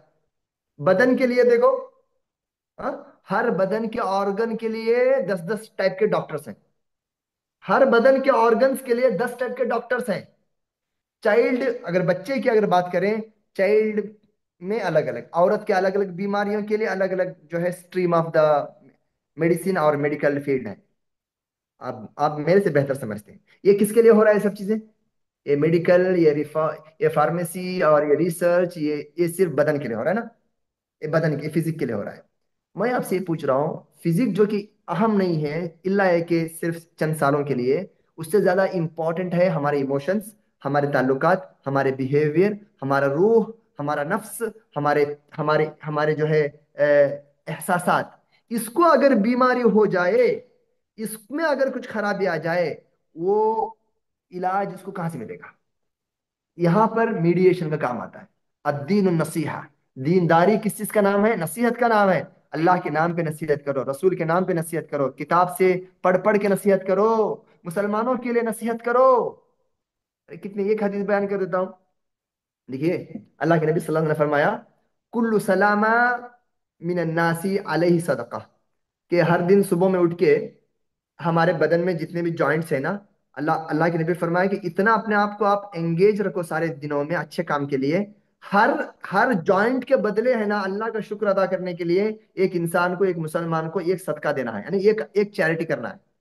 और अल्लाह के नबी ने फरमाया कि कुल्ल यौमिन ततलउ फी शम्स, जिस दिन जो है सूरज निकलता है, अन तादिल बैन इस्नैन, दो लड़ने, बिखरने, बिछड़ने, उलझने, झगड़ने वालों के बीच में क्या करना तू? मुझे बोल रहा है अल्लाह, आपको बोल रहा है इंसाफ की बात करना, जस्टिस की बात करना, मीडिएशन का काम करना, मीडिएटर का काम करना, सालिसी किरदार अदा करना, आगे बढ़ना। अल्लाह के नबी और एक हदीस में फरमाते हैं, तुम्हारे खानदान में, तुम्हारे दोस्तों में, तुम्हारे फ्रेंड सर्कल में अगर कोई आदमी मीडिएशन के लिए, उनकी इख्तिलाफात को खत्म करने के लिए, उनके बीच में सुलह कराने के लिए, उनके बीच में डिस्प्यूट्स को खत्म करने के लिए अगर कोई आगे बढ़ेगा, तो अल्लाह के नबी ने फरमाया उस आदमी को अफदल मिन सलाती व सियामी व सदका, नफिल नमाज, तहज्जुद की नमाज की बात कर रहा हूँ, तहज्जुद में उठ के नमाज पढ़ने से, अल्लाह के रास्ते में चैरिटी देने से, अल्लाह के रास्ते में नफिल रोजा रखने से ज्यादा सवाब अल्लाह के नबी फरमाते हैं तुमको मीडिएशन के काम में है। खानदानी यानी कि कटते हुए, अलग होते हुए रिश्तों को मजबूत करना, मिलाना, बहुत बड़ा काम है मेरे भाई, बहुत नेक काम है, नबियों का काम है ये। इसके लिए डिग्री होना, मौलवी होना ठीक है, अगर आलिम दीन है, उम्र वाले हैं और डिग्री वाले हैं तो बहुत अच्छी बात है। लेकिन नहीं, आम मुसलमान के जरिए से भी अल्लाह ताला एक खानदान में काम ले सकता है। लेकिन तुम्हें आगे बढ़ना पड़ेगा। मैं इसीलिए बोल रहा हूँ कि ये काउंसलिंग का कल्चर बनाना पड़ेगा। हमारा फैमिली के अंदर कोई इख्तिलाफ हो और तीसरा आदमी उसमें न आगे बढ़े पॉजिटिवली, और बहुत ही हिम्मत के साथ, बड़े सब्र के साथ, बड़े हिकमत के साथ, विजडम के साथ, क्लेवर के साथ आगे न बढ़े, मैं समझता हूँ कि उसका ईमान कमजोर है। ओके, इस चीज को हम आइडेंटिफाई करके आगे बढ़ते हैं। उसके बाद में है कि जब भी हमारे बीच में जब इख्तिलाफात हो जाते हैं ना, लोग क्या करते हैं जनरली, स्लाइड नंबर कितने पे आइए आप? 22 पे आइए, स्लाइड नंबर 22 पे आइए, नहीं 21 पे आइए, स्लाइड नंबर 21 पे आइए। जजाकमुल्लाह खैर। अच्छा, यहाँ पे मैं एक बात बता रहा हूँ, importance of family counselling as per the sharia. सुभान अल्लाह, वस्सुल्हु खैर, ला ला खैर फी कसीर मिन नजवाहुम इल्ला मन अमर बिसदक़तिन औ मअरूफिन औ इस्लाहिन बैनन नास। ये कुरान की आयत है। ला खैर फी कसीर, तुम जो भी जो भी एजुकेशन देते हो, जो भी तुम आपस में ऑर्गेनाइजेशनल काम करते हो, एम्पावरमेंट के लिए काम करते हो, वो सब बेकार है। वो सब बेकार है। मगर एक्सेप्शनल फी कसीर मिन इल्ला मन अमर बिसदाका, चैरिटी, अच्छे कामों का तुम हुक्म दे रहे हो, मारूफ और इस्लाह के कामों में, लोगों को आपस में मिलाने के लिए, एम्पावर करने के लिए, गुनाहों से बचाने के लिए, आपस में दिलों को जोड़ने के लिए, अगर तुम कोई ऑर्गेनाइजेशन बना करके, ऑर्गेनाइज हो करके, यूनाइट हो करके, आपस में डिस्कशन करके आगे बढ़ रहे हो, ऐसे ऑर्गेनाइजेशंस होनी चाहिए, ऐसी यूनिटी होनी चाहिए, ऐसा जो है स्टेप इन होना चाहिए, ऐसा इनिशिएशन होना चाहिए। अल्लाह बोल रहा है ऐसा है। उसके अलावा तुम दुनिया के लिए, नेम फेम के लिए वो ये सब कर रहे हो ना, वो सिर्फ दुनिया के लिए, बस कुछ फायदा नहीं इसके अंदर। हाँ, एक्सेप्शन ये अल्लाह के, यानी कि मैं आयत अगर पढ़ते जाए ना, वह इन तौफतान मिनल मुमिनीन इख्ततलू फअस्लिहू बैनहुमा, सुभान अल्लाह, पूरी आयत। और खानदान के बारे में अल्लाह के नबी अल्लाह रब्बुल ने फरमाया, व इन खिफ्तुम शिकाक बैनहिमा फबअसू हकमम मिन अहलिही, तुम्हारे खानदान में, तुम्हारी नजरों के सामने, तुम्हारी बेटी बेटा, जो भी खानदान में बड़े छोटे, उनके अजदवाजी जिंदगी में इख्तिलाफ हो रहा है, फबअसू हकमम मिन अहलिही व हकमम मिन अहलिहा, तुम लड़के के तरफ वाले एक अपने हकम को भेजो, एक मीडिएटर को भेजो, एक काउंसलर को भेजो, एक आर्बिट्रेटर को भेजो। अहलिहा इन युरीदा इस्लाहन, अगर वो लोग काउंसलिंग के बाद में, मीडिएशन के बाद में इस्लाह चाहते हैं, बेहतर है। अगर अलग होना चाहते हैं, ठीक है, अच्छे अंदाज से उनको अलग कर दो, सुलह करा दो। वो मिलने की शक्ल में भी सुलह हो सकता है, अमिकेबल सेटलमेंट हो सकता है, ओके, अलग होने की शक्ल में भी हो सकता है। सुभान अल्लाह। तो मैं क्या कह रहा हूँ कि इस्लामिकली इसकी जो सिग्निफिकेंस है ना, ला इलाहा इल्लल्लाह, अगर आपको, यानी कि सुभान अल्लाह, मरने के बाद जो काम आने वाला, जो कामों के अंदर आप प्रायोरिटाइज करेंगे, ये है काम।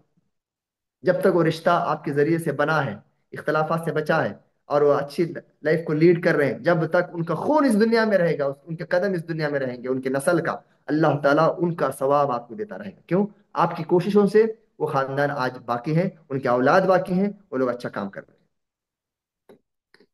कॉन्स्टिट्यूशनल कॉन्स्टिट्यूशनल में बात करूं थोड़ा सा, देखिए, इस्लाम पर्सनल लॉ पर अमल करने का अभी भी हक हमको है इंडिया के अंदर, अल्लाह का फजल है, अल्हम्दुलिल्लाह। और मीडिएशन करने का 2020 के अंदर कॉन्स्टिट्यूशन में जो अमेंडमेंट हुआ था, उसके अंदर मीडिएशन करने की जिम्मेदारी या इजाजत लीगली, कॉन्स्टिट्यूशनली उसमें अमेंडमेंट किया गया, अमेंड किया गया। ये word mediation, word of mediation, it is क्या pronounced, written in the constitution constitution of India. उसके बहुत सारे नॉर्म्स हैं उसके, सुभान अल्लाह।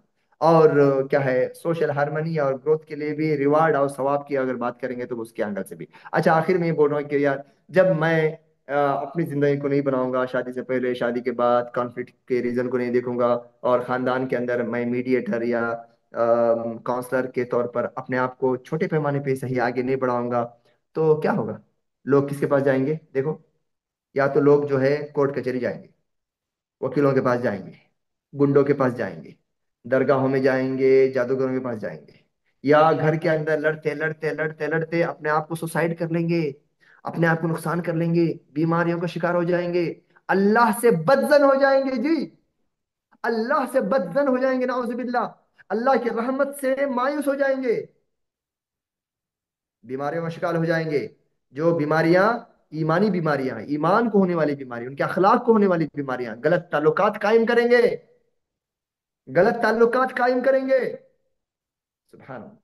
अगर उन तमाम चीजों से बचना है, तो हमें काउंसलिंग का कल्चर अपने फैमिली के अंदर बढ़ाना पड़ेगा। मेरी बात खत्म है डॉक्टर साहब, जजाकमुल्लाह खैरन। अगर कोई क्वेश्चन है तो आप लोग ले लें। जज़ाकल्लाह खैर शेख साहब, it was very enlightening and informative. उम्मीद है अल्लाह। कि अटेंडीज भी जो हैं उससे इस्तेफादा किए होंगे। Now the floor is open for question answers. आप सबसे दरख्वास्त है कि अगर आपके जहन में कोई सवाल है, अगर आप चैट बॉक्स में डालेंगे तो भी फाइन है, नहीं अगर आप अनम्यूट करके वन बाय वन आप हैंड रेस कर सकते हैं। फुरखान भाई, कैन जी, you deal with? Yes. Sure sure. अगर आपको कोई भी सवाल है यहाँ पे, तो या तो आप हैंड रेस मैं कीजिए। चाहता हूँ कि डॉक्टर साहब भी जवाब देने में मेरे साथ आ जाए। नहीं नहीं, जवाब में आप ज्यादा माहिर हैं। वैसे नहीं अगर सर। कोई ऑयल की जरूरत है, टायर चेंज करना है, तो हम हाजिर हैं। अल्लाह अल्लाह, अल्लाह रफाकत रखे शेख या दक्तूर। मोहम्मद हुसैन शेख साहब का कुछ सवाल है। मैं आपको अनम्यूट करने का ऑप्शन दे रहा हूँ, आप अनम्यूट करके सवाल कर सकते हैं। मोहम्मद कि हुसैन। सवाल करना है और म्यूट कर देना, ओके। वो फिर आगे नहीं बढ़ना है। मुमकिन है वो सवाल के जवाब आपको नहीं मिलेगा तो फिर वो आगे नहीं बढ़ना है, तकरार में नहीं जाना है, या फिर सही अलग है, मजलिस हो जाती दूसरों को मौका देना है तो ठीक है, राइट। है। जी। जी जी। जी। हुसैन शेख अस्सलाम साहब। वालेकुम जी, अस्सलाम अस्सलाम वालेकुम। वालेकुम रहमतुल्लाहि वबरकातुहू। वालेकुम वालेकुम। सलाम। माशाल्लाह सेशन बहुत अच्छा था, बहुत इंफॉर्मेटिव था। और मैं खुद काउंसलिंग करता हूँ, डी एडिक्शन सेंटर पे मैं काउंसलर हूँ। अल्लाह। अभी एक एक मसला एक ऐसा है कि एक गलती हो गई, जैसे कि एक मैच्योरिटी की कमी की वजह से एक कैंडिडेट का क्या हो गया कि उन्हें कुछ गलती उनके अहलिया की बाहर बोल दिया थोड़ी। था वो थोड़ा था एक थोड़ा जुर्म, थोड़ा गलत ही था, पर उसने स्प्रेड कर दिया। अभी वो अहलिया जो उनकी जो अहलिया है वो बहुत गुस्से में आके स्टेशन भी गई, फिर वो कुछ महिला विचार में बात की, फिर बात बढ़ के अभी वो दोनों थोड़े दिन से सेपरेट हैं। और इंशाल्लाह उनकी फैमिली वाले वगैरह मिलाने की कोशिश कर रहे हैं, मगर उनके अहलिया एक बात जिद पर अड़ी हुई हैं। और लड़का जो है काउंसलिंग के रिकंसिलेशन के लिए रेडी है। हमने उसको समझाया, बात किया, तो उसने माना, बोला कि मैं रिकंसिलेशन कर लेता हूँ, बच्चे भी हैं उनके। मगर ये एलिया का जो मिजाज क्या है, बहुत मेरी वैल्यू चली गई, अपने रिलेटिव्स में बोल दिए और उनके कजिन्स में बोल दिए, ये मामला चल रहा है। मगर काफी एक साल पहले भी वो थोड़ा दूर रहे थे, डिस्टेंस इख्तियार किए थे। मगर फिर से उनके अंदर ये क्या हो गया, मैरिटल कन्फ्लिक्ट आ गया है। अब मैंने इसको किस तरह एक वेव की तरह बताने की कोशिश की कि पहला एक बड़ा वेव आता है, फिर उसके बाद छोटा वेव आके बाद में स्टेबिलिटी आती है, इस तरीके से उस बात को एड्रेस किया था। मगर मैं मजीद इसमें आपकी रहनुमाई चाहता हूँ कि अभी इस मामले को कैसा एड्रेस करें। ये के दो आर्बिटर रख के बात करने वाले हैं इंशाल्लाह जल्दी में। मगर बारकल्लाह फीक, बारकल्लाह फीक भाई भाई। जी। देखिए एक होता है, मैं यहाँ जो भी इसके बाद जो सवाल करने वाले हैं उनसे भी मेरी गुजारिश ये है कि केस मत लाइए, केस मत बोलिए, कोई माजरा कोई जो है, सवाल अलग है, क्वेश्चन पर्टिकुलरली कोई क्वेश्चन अलग है, इस तरीके से। और एक माजरा सारा जो है केस नरेट करेंगे तो वो फिर आप या तो हमारे पास उनको भेज दीजिएगा, या उनको लेके हमारे पास आइए उड़पी में, तो इंशाल्लाह हम उनको इस्तकबाल करेंगे और उनके लिए हम क्या बोलते हैं, स्क्रैच से स्टार्ट करेंगे, यानी कि जो भी हमारा प्रोटोकॉल स्टार्ट करेंगे उसके लिए हम तैयार हैं। एक तो जवाब मेरा ये है, वो अगर इंडिया में अगर रहने वाले हैं, यकीनन इंशाल्लाह हमारे पास दूर दूर से भी लोग आते हैं, हमारे चीफ कोऑर्डिनेटर का नंबर ले लें और उनके पास अपॉइंटमेंट ले लें, यहाँ पे आइए इंशाल्लाह ताला। अगर आने जाने के खर्चात भी अगर उनके पास नहीं है, रह नहीं सकते, लॉड्ज नहीं कर सकते, तो उसके भी इंतजाम हम लोग करेंगे। दूसरी बात यह है कि इसमें जो चीज ये है कि भाई वो बच्ची, वो जो औरत जो है, खातून को एक ठेस ये पहुंचा है कि भाई उसकी इज्जत का नीलाम हो गया, या उसकी इज्जत के ऊपर जो है उंगलियां उठी हैं, लोगों में उसके चर्चे हो गए। तो सवाल ये उसका जो है, पहले तो है ना, उसको समझो, वो जो बोल रही है ना उसके दिल की आह है, उसको इग्नोर मत, अरे नहीं नहीं कुछ भी नहीं हुआ है, कुछ भी नहीं हुआ है, ऐसा बोलेंगे ना तो बिल्कुल उसको आप मनवा नहीं सकते। यस वाह है। अब उसका हल क्या है? हल के मामले में सबसे पहले तो इज्जत देने वाला लेने वाला अल्लाह रब्बुल आलमीन है। गुनाह सबसे हो गए, नंबर दो, तौबा कर लो, अल्लाह ताला तुम्हारे गुनाहों पर पर्दा डाल दे, अल इस्लाम यजुब्बु मा काना कब्ल। नंबर तीन। नंबर चार ये है कि वो अगर अपने इज्जत को वापस लाना चाहती है, तो उनके पास कोई ऐसा हल तो नहीं ना, अलग होना उसका हल तो नहीं है। अगर इज्जत तो उनके ऊपर उनके ऊपर बात की जा रही है और मार्केट में उनके बारे में चर्चा हो रहा है, उनके ऊपर इल्जाम आ गया है, वो तो इल्जाम को रिमूव करने के लिए तुम्हारे पास कोई ऐसी छड़ी तो नहीं जादूगी। हाँ, अगर तुम लोग आपस में रिकंसिलिएशन कर लिए, वो ज्यादा आपके लिए फायदेमंद है, आपकी इज्जत को बहाल करने के लिए, आपकी इज्जत को, आपकी चेस्टिटी को, आपके आबरू को रिस्टोर करने के लिए कंसिलेशन करके वापस जिंदगी में आने में क्या हो जाता है, हाँ शौहर माफ क्यों किया, शायद शौहर ने जैसा बोला था, शौहर घर वालों ने जैसा बोला था वैसा नहीं था होगा, तभी तो माफी। और माफी मांग ले, आखिर में बात बोल रहा हूं मैं, माफी मांग ले, उसकी गलती पर वो माफी मांग ले। और लोगों में जो चर्चा जो किया है इसने या इसके घर वालों ने, अल्लाह के लिए माफी मांग ले। अल्लाह ताला ने फरमाया, मन तवादा लिल्लाहि रफ़अहु अल्लाह। जो आदमी कॉम्प्रोमाइज करने के लिए छोटा हो जाता है, अल्लाह ताला उसके मकाम और मर्तबे को बढ़ा देता है। आखिर में बोल रहा हूँ, लोगों की बात है ना, लोगों दुनिया है ना, कोई चीज को याद नहीं रखती, एक बात याद रखो, दुनिया वाले बहुत जल्दी भूल जाते हैं। ओवर द नाइट लोग बड़े बड़े जो है स्कैंडल्स को भूल जाते हैं भाई। लोगों को इतना माइंड में नहीं है कि वो बच्ची के बारे में या औरत के बारे में याद रख ले। No, no. ये साइकोलॉजी, ये जो है ना सोशल साइकोलॉजी को हमको समझना पड़ेगा। हम समझते हैं कि सबके जो है जहन दिमाग में मेरा चर्चा है, कुछ भी नहीं है। उनकी जिंदगियों की उनकी अपनी परेशानियां हैं। हर दोसे में, हर बोलते हैं हर दोसा के अंदर अपने अपने सुराख हैं। हर विंडो के अंदर एक स्टोरी है, एक कॉन्फ्लिक्ट है। कोई विंडो बगैर कॉन्फ्लिक्ट के खाली नहीं है। तो लोगों के पास इंशाअल्लाह ताला आपको माफ करने का, आपको भूलने का जज्बा अल्लाह ने डाल दिया है कि they will forgive you, they will forget you, they have to forget. इंशाअल्लाह भूल जाएंगे इंशाअल्लाह। जी। आगे बढ़े। कुछ और भी सवाल है शेख साहब यहाँ पे चैट विंडो में। एक तो एक सिस्टर का ये है कि अगर कोई लेडी काउंसलर को, फीमेल काउंसलर को आपके सेंटर से जुड़ाने के लिए कैसे हम आप कोई कांटेक्ट नंबर वगैरह या कुछ प्रोवाइड कर सकें। जी जी जी जी। जी। लेडी काउंसलर, हमें अगर कोई ऑनलाइन, हमारे पास कुछ लेडीज काम करती हैं, और अगर कोई लेडीज अगर हमारे पास आके ऑनगोइंग सेशन में बैठ के काउंसलिंग में हिस्सा लेना चाहती हैं तो भी आ सकती हैं, उनके लिए भी इजाजत है, और वो सीख सकती हैं। और ऑनलाइन अगर हमारे कुछ सर्विसेज होते हैं, हम इसलिए उसका ऐलान नहीं करते कि हमारे पास फिर वर्कलोड ज्यादा हो जाता है, हम ऐलान नहीं करते, लेकिन फिर भी फोन आ जाते हैं लोगों के। तो ऐसे में हम कभी कभार औरतों का साथ लेते हैं। तो ऐसे में जो लेडी हैं उनको हमारे चीफ कोऑर्डिनेटर के नंबर पर कॉल करने बोलिएगा। मैं चीफ कोऑर्डिनेटर का नंबर आपको दे देता हूँ इंशाल्लाह। वो इंशाल्लाह उनकी सलाहियतों को इस्तेमाल करेंगे। यही सवाल था ना उनका। जी। और एक भाई का सवाल ये है कि what is your view on women working while being married even if the husband can provide financially. देखिए, दूसरा उसी से औरत को, रिलेटेड एक सवाल है कि it's hard for working women to take responsibility 100% of the household, so the husband should contribute in the household work to 50-50 in cooking cleaning. What's your opinion on that. देखिए इसमें चंद चीजें जो बुनियादी तौर पे जान लो।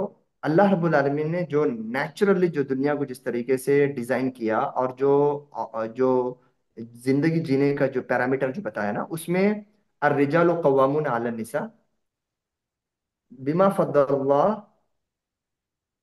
व बिमा अनफकू मिन अमवालिहिम। ओके। अल्लाह रब्बुल आलमीन ने मर्दों को गार्जियन बनाया। गार्जियन का मतलब क्या है? जिम्मेदारी उठाने वाला, रेस्पॉन्सिबल बनाया, लीडर बनाया। लीडरशिप मतलब आके ऊंची आवाज से जो है मर्दानगी में आके चिल्लाना नहीं है, उसको संभालना है। कस्टोडियनशिप है, मेंटेनेंस है, ये मर्द की जिम्मेदारी है। ठीक है, औरत के ऊपर नहीं है। औरत के ऊपर पास अगर माल भी है उसके बाप की तरफ से मिला हुआ, तब भी उसके ऊपर जरूरी नहीं कि वो खर्चा करे। मर्द अगर उसके पास बीवी से पैसा लेना है तो एज ए कर्ज लेना है, या तो हदिया लेना है। ओके, एक बात। दूसरी बात, अगर औरत काम करना चाहती है तो काम करने के अलग अलग हालात हैं, सबके हालात एक जैसा नहीं, लेकिन बेसिकली ये समझ लो कि काम करना जायज है, परमिसेबल है, परमिसेबल है, हराम नहीं है फी जात ही। पर्टिकुलरली ये हराम नहीं, लेकिन उसके कुछ कंडीशंस हैं। कंडीशन नंबर वन, उसकी जो गार्जियन है, शादी से पहले बाप से इजाजत लेना है, शादी के बाद में शौहर से रजामंदी का एक मामला उसको करना है। वो इसमें मैं बोलता हूँ कि ऐसा नहीं कि वो एप्लीकेशन दिया शौहर के पास, उसने साइन डाला, ये अंदाज नहीं। थोड़ा सा प्यार से, मोहब्बत से, यकीन से, एकदम से लंबा कॉन्वर्जेशन करके, क्यों मैं कर रही हूँ, कितना घंटा कर रही हूँ, इसका फायदा क्या होगा, हमारे आने वाली लाइफ में कैसा इसका फायदा होगा। शौहर ने पूरे सेटिस्फैक्शन के साथ या उसके बातों में आ करके जायज तरीके से उसको, उसके बातों को पसंद करके अगर इजाजत दे दिया, तो ये पहला कंडीशन। ओके, कंडीशन मतलब ऐसा नहीं कि हाँ मैं बोल दिया जाना है, एक डिक्टेटरशिप कंडीशन नहीं। कर सकता है लेकिन वो सही तरीका नहीं। दूसरा ये है कि भाई जहां पे वो काम कर रही है वो काम जायज होना चाहिए, और वो एनवायरमेंट सही होना चाहिए। काम अपने आप में जायज होना चाहिए, और काम का एनवायरमेंट, यानी कोई म्यूजिक इंडस्ट्री में, बैंक में काम नहीं कर सकती, ओके। बेपर्दा काम नहीं कर सकती, मिंगल होके काम नहीं कर सकती, पर अपना हिजाब निकाल के काम नहीं कर सकती, बिल्कुल नहीं कर सकती। और एक हालत ऐसी है, ये तो मैं बेसिकली बोल दिया। आखिर में एक बात यह है, कभी कभी ये होता है कि शौहर कमा नहीं सकता, बीमार पड़ गया, नौजुबिल्लाह एक्सीडेंट हो गया घर, शौहर को पालने के लिए यहाँ पर पैसा चाहिए, शौहर को जो है दवा के लिए पैसा चाहिए। ऐसे में उसके अगर भाई, उसके खानदान वाले अगर उसका हिसाब किताब करने के लिए भी तैयार नहीं है, उसके पास खर्च करने के लिए भी तैयार नहीं है, ऐसे में औरत के लिए रिकमेंडेबल है कि वो जाकर जॉब करे। तब भी यह है कि वहां पे पर्दे का ख्याल रखे, हलाल और हराम का तमीज रखें। ऐसे मौके पर वो रिकमेंडेबल एक ही मौके पर है, जब उसके घर के खर्चे शौहर से पूरे नहीं हो रहे और शौहर उसको इजाजत दे दिया है, तब जाकर औरत काम कर सकती है। और एक बात, औरत के बहुत सारे ऐसे सेक्टर्स हैं जहां पर औरतों का आना बहुत जरूरी है। हर मर्द अगर ये बोले कि मेरी बीवी काम नहीं करना, कैसे होगा? गायनाकोलॉजिस्ट कहाँ से आएंगे बताइए आप? लेडीज को आना पड़ेगा। ऐसा एक यानी कि हार्ड एंड फास्ट ऐसा रूल नहीं है शरीयत का जो एक ही वर्ड में यस और नो में दिया जाए। As per the case, as per the family, as per the family background, as per the limitation, as per the circumstances, ये इसका जवाब मिलेगा आपको। बहुत सारे ऐसे फील्ड है जहाँ पे औरतों को आना है, जैसे गायनाक फील्ड है, जैसे एजुकेशन फील्ड है। मेरे स्कूल में मेरी अहलिया खुद जो है प्रिंसिपल है स्कूल की, और मेरे स्कूल का सारा जो हाईकमान, जो भी सुप्रीम जो लीडर्स हैं या जो भी जिम्मेदार हैं, वो सब लेडीज हैं। सारे इस्लामिक स्कूल जो चल रहे हैं वो लेडीज माशाल्लाह चला रही हैं, अल्लाह उनको जाए खैर दे। और मुझे मैं तो बेक करता हूँ कौम की बच्चियों से कि भाई पढ़ो लिखो आओ, इज्जत और आबरू के माहौल में रह के काम करके चले जाओ। वो नहीं करेंगे तो कौन करेगा? हार्ड एंड फास्ट कुछ भी नहीं है, सिचुएशनल डिसीजन लिया जाएगा। ठीक, आगे बढ़े। जी नहीं, मैं जो पढ़ रहे हैं, आप जो लिख रहे हैं उसको मैं नहीं पढ़ रहा हूँ, जो वर्बली जो साहब बता रहे हैं वही क्वेश्चंस जी जी कंसिडरेबल है। जी। इसमें एक सवाल आया कि what is the idea of 19-year-old marrying an older women like 26-27? 19-year-old what boy is, marrying older women. हाँ कर सकते हैं, जायज है, जायज है, परमिसेबल है, जायज है। इसीलिए मैं बोला फुरकान कि में जो थोड़ा आपका सवाल, फुरकान में थोड़ा सवाल जोर से पढ़ें ताकि लोगों को जरा सवाल भी समझ जी में जी आए तो जवाब अच्छी तरह समझ में आ जाएगा। जी जी जी, इंशाल्लाह। और एक सवाल ये है कि क्वेश्चन शेख on narcissist person is in married life either in male और फीमेल, इसको थोड़ा सा अगर एलॉबरेट करते क्वेश्चन को तो बेहतर होता उसको। नार्सिसिस्ट बस पर्सन, वापस बोलिए, जी ठीक है। दूसरा सवाल मैं ले वापस लेता वापस हूँ। बोलिए, सवाल को वापस बोलिए। सवाल समझ में नहीं आ रहा, लेकिन मैं हाँ पढ़ के नहीं, सुना देता हूँ। फुरकान भाई मैं समझ गया। जी ये एक्चुअली एक पर्सनालिटी डिसऑर्डर होता है, नार्सिसिस्ट पर्सन जो होता है। तो जी ये मेल भी हो सकता है, फीमेल भी हो सकता है। इनके सेपरेट सेट ऑफ फीचर्स होते हैं जो लाइफ लॉन्ग उनके साथ चलते रहते हैं।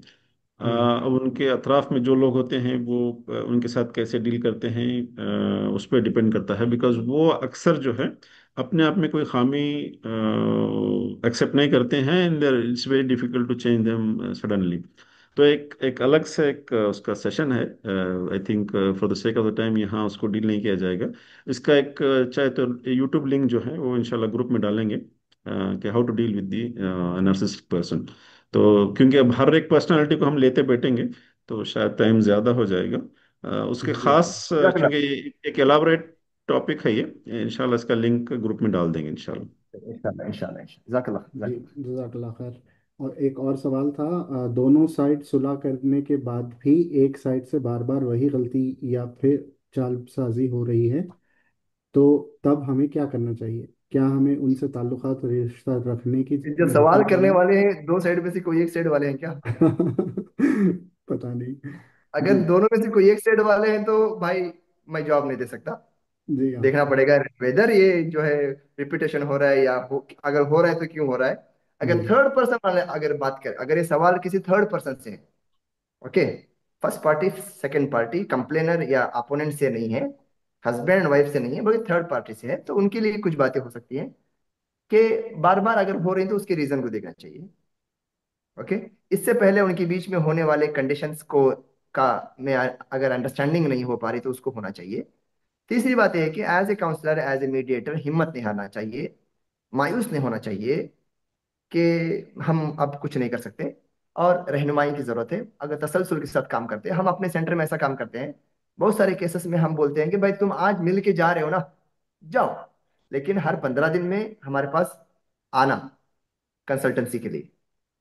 डॉक्टर साहब बैठे हुए हैं, डॉक्टर साहब बोलते हैं ना, आओ 15 दिन के बाद आओ बोल के, आके फिर 500 रुपए दे के वापस दवा लेके जाओ। फर्क इतना काश है कि ऐसा हम होता। लोग 500 रुपए नहीं मांगते। हाँ? कितना सर? काश ऐसा आप होता। डॉलर में मांगते हैं क्या? नहीं, अल्हम्दुलिल्लाह। जी। बारकल्लाह फिक, बारकल्लाह। देखिए नेक्स्ट क्वेश्चन इसमें प्लीज। जी। हाँ। वन टाइम सोल्यूशन नहीं है। आप एक बात याद रख लीजिए, जो मेरे भाई पूछ रहे हैं कि बातें हो गई थी, इत्तेफाक हो गया था, फिर वापस किया। भाई इंसान है, गलतियों पे गलतियां करेगा, बार बार करेगा। कुल्लू बनी आदम खत्ता, हर बनी आदम गुनहगार है, लेकिन उसके लिए तौबा है, वो माफी मांगे, अपने आप को ये करे और इसके रीजन को देखे। ना उम्मीद होकर के आगे बढ़ना बिल्कुल सही नहीं है। चले आगे बढ़े।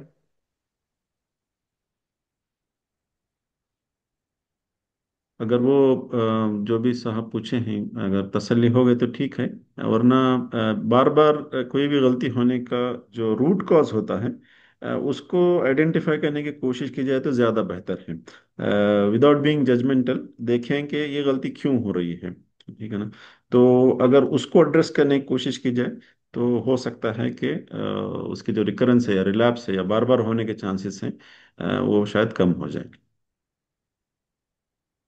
जी। फुरकान में कोई और यहाँ सवाल पे है? एक चीज का इजाफा कर देता हूँ, यहाँ पे एक जी। चीज का जी इजाफा करता हूँ। देखिए भाई, अल्लाह रब्बुल आलमीन ने कुरान मजीद के अंदर एक बेसिक हमें गाइडलाइन दिया कि जब भी तुम्हारे बीच में मामलात हो जाए ना, डीलिंग हो जाए, खास करके ऐसे डीलिंग जब एक ब्रेकअप के बाद, कॉन्फ्लिक्ट के बाद जब वापस रिकंसिलेशन हो जाता है, ऐसे मौके पर और भी ज्यादा उसकी अहमियत बढ़ता है।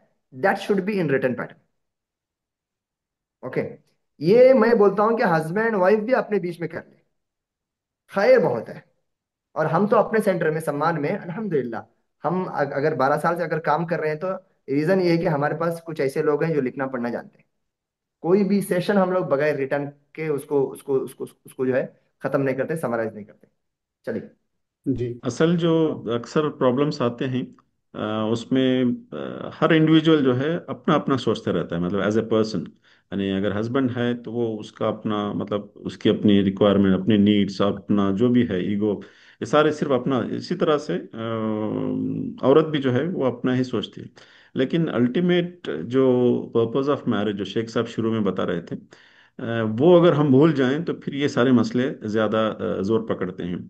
तो ultimate purpose of marriage, apart from the physical pleasure या सोशल इमोशनल नीड्स के अलावा, जो प्रोक्रिएशन है, यानी नस्ल को आगे बढ़ाने का है, अच्छी नस्ल को आगे बढ़ाने का, वो जो पर्पस है, अगर वो हमारे जहन में रहा तो अपने थोड़े बहुत सामने वाले के कमियों को आदमी एडजस्ट करके चलता है। हर एक को परफेक्ट नहीं मिलता इस दुनिया में, वो तो फिर जन्नत में ही जाना पड़ेगा।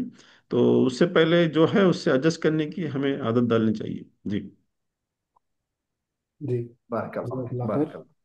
बारक। एक आखिरी सवाल हम ले लेंगे, उसके बाद हम शायद वाइंड अप करेंगे। जो भी सवाल है हम गूगल फॉर्म में ले रहे हैं। इंशाल्लाह शेख साहब अगर उसको थोड़ा सा वक्त निकाल के अगर उसको एड्रेस करें तो बेहतर है। तो इस सवाल एक बहन का सवाल ये है कि एक आदमी को तलाक देने के वैलिड रीजंस क्या हैं? क्या हस्बैंड सिर्फ इस बुनियाद पर तलाक दे सकता है कि उसकी फीलिंग है कि उसकी बीवी उसको पसंद नहीं करती? यानी किसी भी लड़की को अपने शौहर से अलग होने के लिए जो तरीका है उसको तलाक बोलते हैं।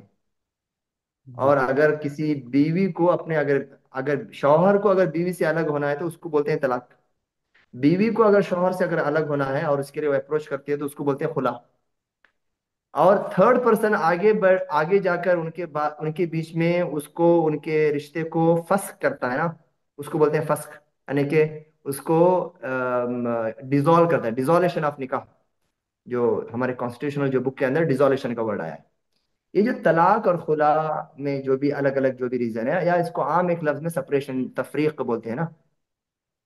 अब जो आया है तलाक का लफ्ज सामने है। देखिए तलाक as per the person, as per the situation, as per the mistake, या जो जो क्राइम, जो रीजन, उसके हिसाब से इसका रूलिंग बदलता है, इसका रूलिंग बदलता है। आप अगर मुझसे ये अगर पूछेंगे, किसी भी मौलवी से पूछेंगे आप किन किन चीजों पे तलाक ले सकते हैं, सो इसका जवाब आपको वैसा नहीं मिलेगा।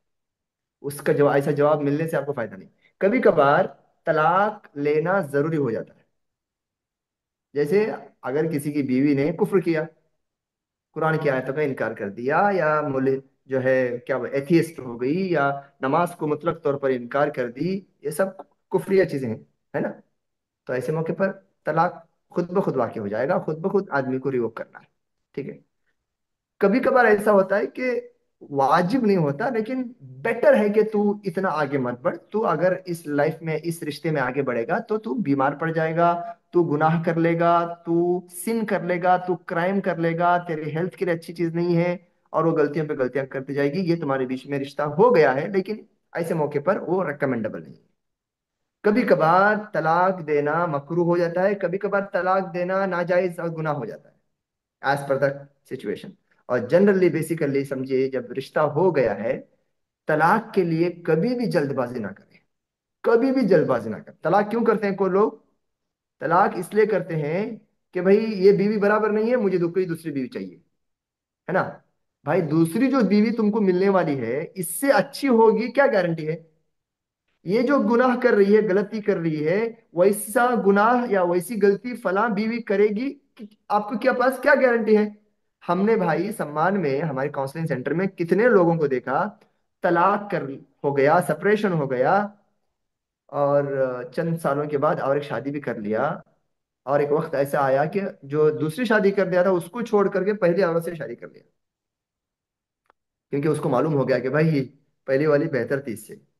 तो तलाक not recommendable at all, at all, at all. कुछ खास सरकमटेंसेस में, और पूरे स्टेजेस को पार करने के बाद, काउंसलिंग, मीडिएशन, मर्सी टाइम, और जो गलतियां हैं उसको उसको स्क्रूटनी करने के बाद, उसको आपस में एनालाइज करने के बाद में, आखिरी मरहला है इंशाल्लाह ताला, जो कि नहीं होना चाहिए। जी, जज़ाकल्लाह हाँ, खैर शेख एक साहब। सिस्टर का दोबारा सवाल है जी।